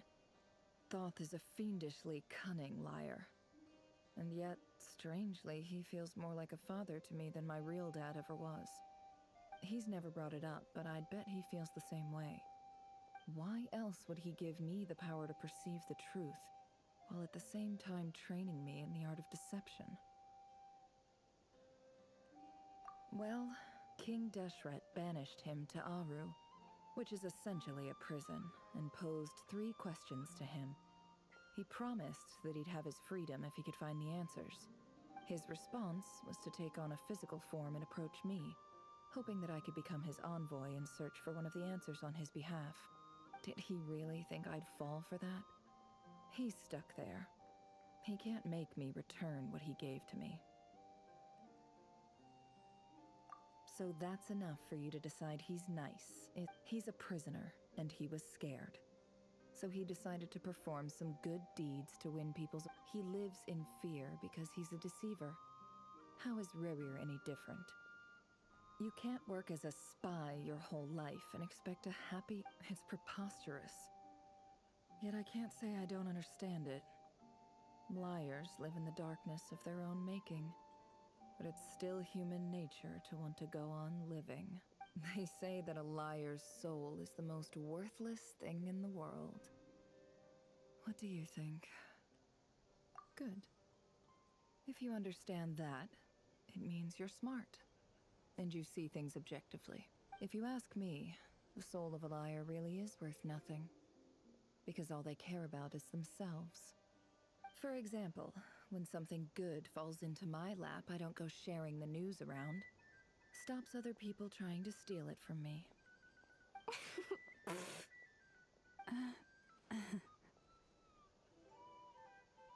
So be it. They have sharp ears. I can't keep anything from them.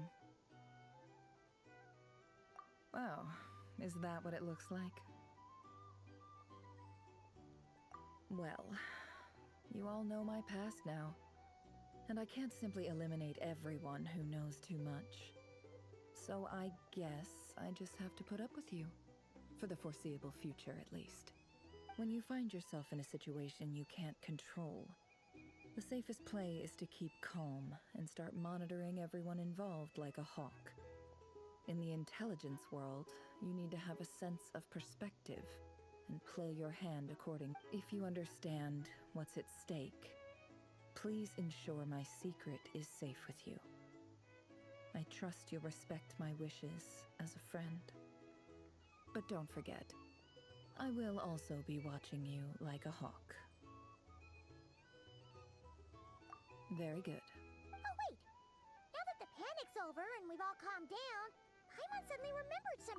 After all that build-up, our mystery ally...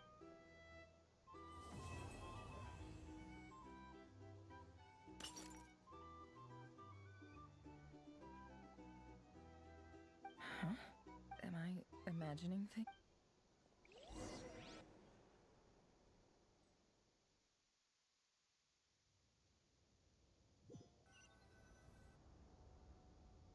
So, that close colleague who stayed behind with you? What's he been up to recently? Don't know, don't care. I get more normal human interaction from hanging out with Bosco too than him. Although, now you mention it, he hasn't bothered me in a while. I wonder if... If he's disappeared without a trace, it's the biggest gift he ever gave to the world. But I somehow doubt that's what's going on. He won't lie low forever. So we'd better stay on guard.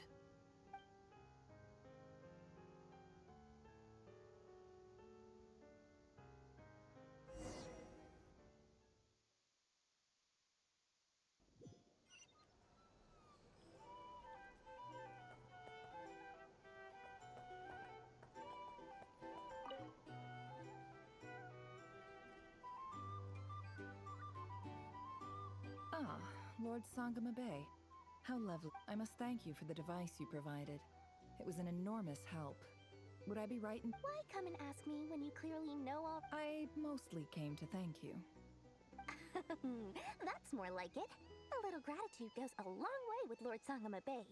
Play your cards right, and you might even stand a chance of becoming my long-term supplier. The chance to work with such a kind and charitable investor as yourself would be a great... Huh?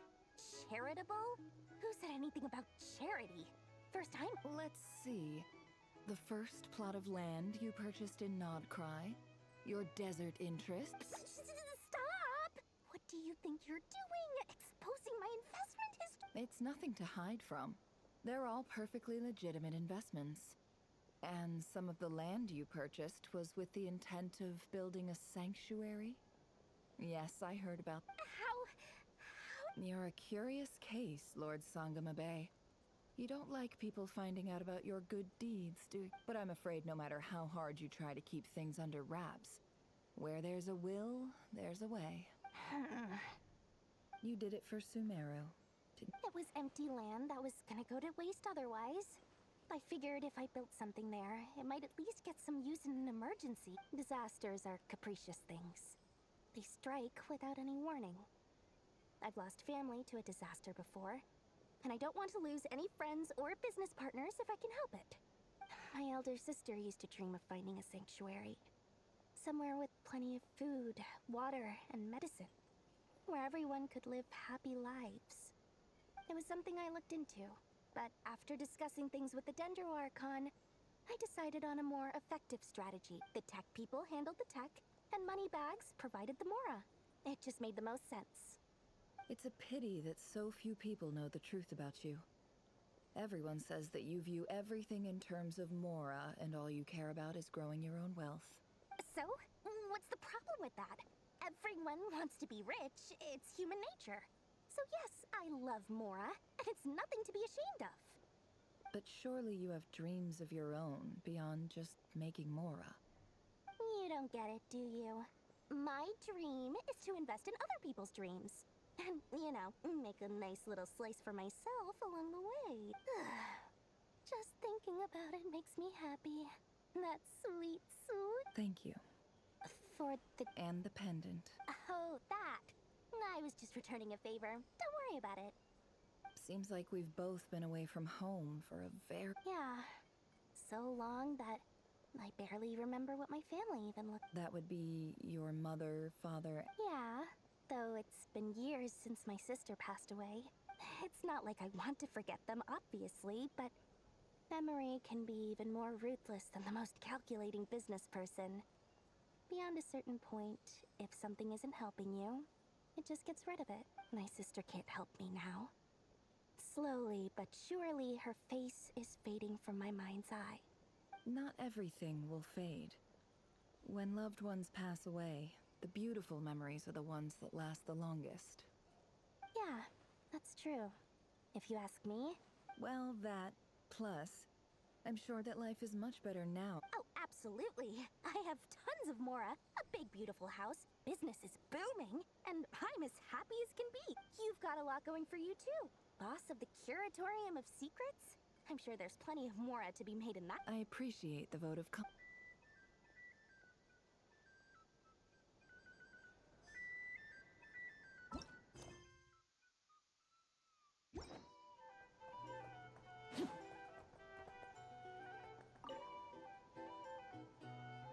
How have you been holding up?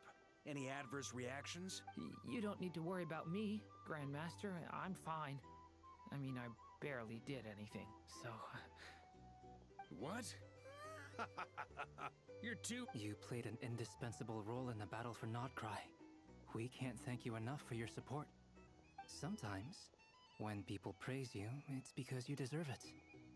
The best thing is to accept it calmly and with grace. It's important to learn how to respond to words. Let's do a quick demonstration. Albedo, that was an incredible feat of alchemy.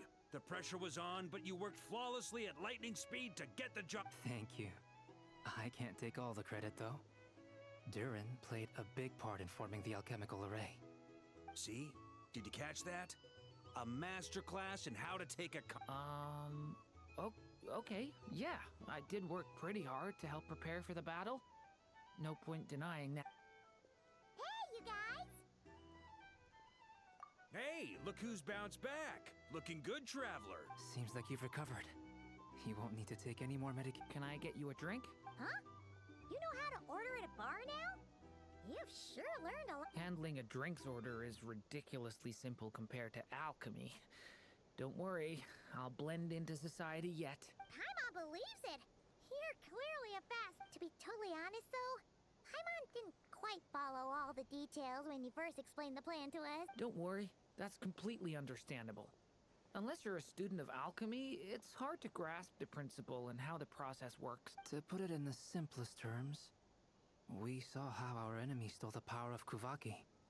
And that gave us the idea of stealing his power to turn it against him. When facing an enemy you have no hope of defeating, it's best not to engage them in battle. So, instead of looking for a way to overpower him, we decided to help Columbina get strong enough to at least stand up to him in a fight. For this to work, we had to analyze his modes of attack, confirm who his main target was, and make sure that he wouldn't go beyond the range of the alchemical array. For added security, we prepared a total of 4 arrays. But to mitigate the impact of the battle, we identified one location in particular as the ideal spot, which is where the confrontation took place. The alchemical array absorbed his abyssal power. Then Durin processed it to render it usable by Columbina. That power enabled her to do what would otherwise have been nigh on impossible. What surprised me was that Dainsleif actually agreed to. Given his history with rerira, he had every right to sit this one out. But we're extremely grateful for the decision he made. It must have been a painful choice to make. But I'm sure that making a decision was far better for him than staying in limbo. Absolutely. He was torn between 2 paths, but in the end, he made his choice and stuck to it resolutely. He doesn't strike me as the sort of person who'd stay trapped. Anyway, however you cut it, everyone gave a stellar performance. And now, it's time to kick...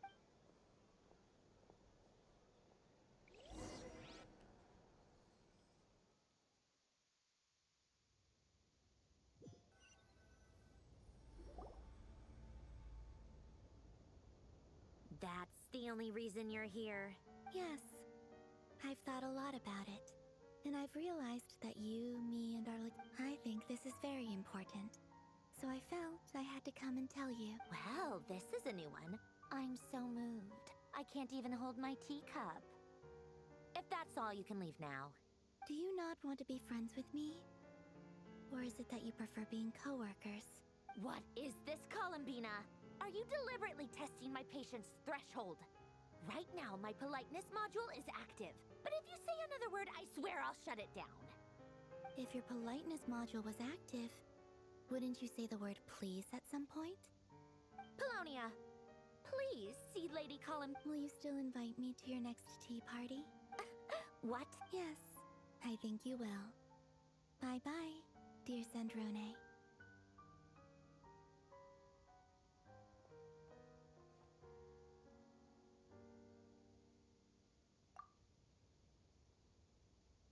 Last time, the Wild Hunt escorted you out. Would you rather I handled it myself this time? We just wanted to, see how you were doing now that it's all over. Why?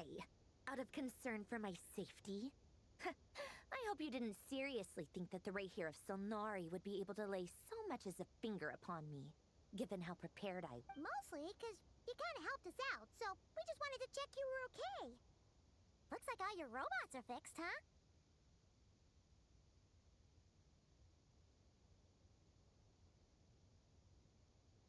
Oh, don't you worry about that. Tea time is already a write-off. The visitor before you managed to kill my appetite. If you're in the mood for tea, go ahead and help yourself. Otherwise, it's going to waste. My coasters are still missing in action, though. Use this notebook instead. Whoa! Pretty hefty notebook. Look at all... You can ignore those. They're just dumb scribblings. I doodle and write in my free time. Sometimes I remember the distant dreamlike past. Sometimes I imagine the far-flung future. And other times, I grit my teeth and note down all the crazy nonsense going on in the present. Some people do the crosswords in the newspaper. This is my equivalent of that. Trying to predict the future is like daydreaming. And writing about the present just makes me furious. The past is my favorite. If nothing else, it's already set in stone, so I don't have to rack my brains trying to figure it all out. Huh. Although, having said that, the only vaguely interesting memory in my past is probably that guy they call Lord Artificer. Who else? Pretty much all the mecha and Fontaine are his personal handiwork. Wait, are you saying you know him? Like, I mean, I guess we were friendly enough.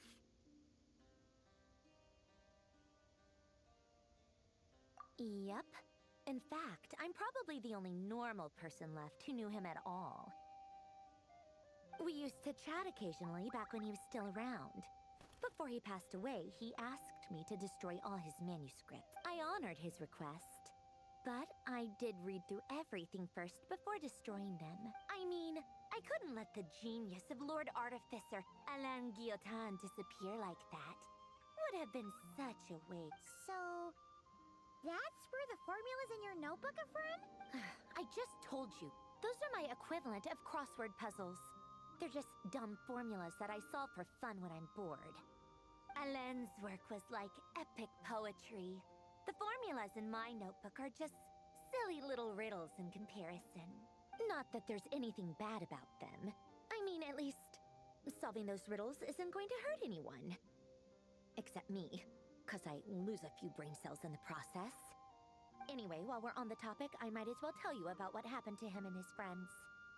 Alain Guillotin had two close buddies, Renee and Jacob. They spent their childhood years together in the Nazissenkreuz Institute. They were all quite competitive, so there was some rivalry between them. But it was a friendly rivalry. But beneath the friendship and the rivalry ran something deeper, a sense of nostalgia for the past. Unfortunately, childhood would end, the prophecy would come true, the apocalypse would arrive, and the future would never be. A mad dream that would normally only capture the minds of lunatics began to take root in their hearts. A dream of saving the world. And if Renee and Alain had been people of lesser wits, that dream would probably have ended up as something for them to joke about in their older years. But alas, they were some of the sharpest minds around. They nurtured that dream with the full power of their intellect, and it grew into something that ate away at their souls. The first of them to fall under its spell was Renee. Against Alain's wishes, he persisted in experimenting on a mutual friend of theirs to try and save their life. Alain did not approve and parted ways with Renee. It's complicated. Alain wanted to believe that Renee only did what he did for the sake of their friendship. But when he told me about what happened, I could tell he still had some suspicions about Renee's motive. Perhaps the seed that would grow into a nightmare had already sprouted in Renee's mind.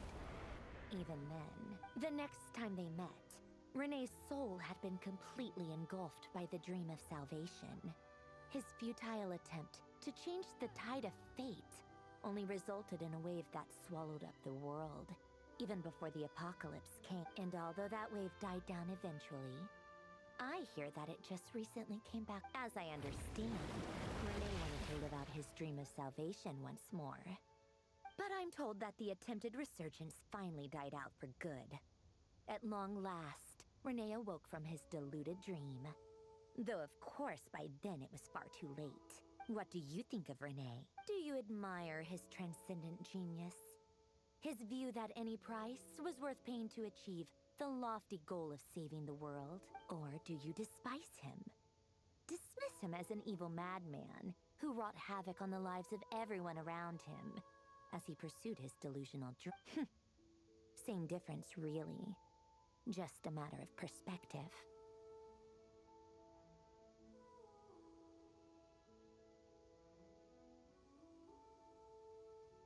Really? I can't tell whether that's because you disapprove of his deeds or because he failed. Or maybe you have... Renee no longer exists in this world, and the dream he started went on to be realized by someone else. I don't like fanatics who give up their whole lives for their ideology. Nor do I like fools who let their delusions take control. Maybe I could understand if Renee had just been an ordinary person. But he had a sage-like intellect, and still managed to get himself lost in the labyrinth of his own desire. Anyway, that's enough about Renee. Now, moving on to Alain. He managed to put a stop to the first storm whipped up by Renee. But after that, Alain lost his friends and family. To his credit, I suppose, the loss of his family and friends was purely a tragic accident. It's not like Alain sacrificed them for his cause or anything. After that, the only thing supporting his work was the same dream that had dragged his closest friend down to the abyss. But although the desire to save Fontaine drove him to found the Fontaine Research Institute, Alain continued to reject any form of transcendental knowledge or power. He was suspicious and fearful of it, having seen the way it had affected his closest friend. I think that formulas and machines derived solely from human intellect were the only thing that gave him a sense of spiritual comfort. Yet Alain's intellect was simply too great.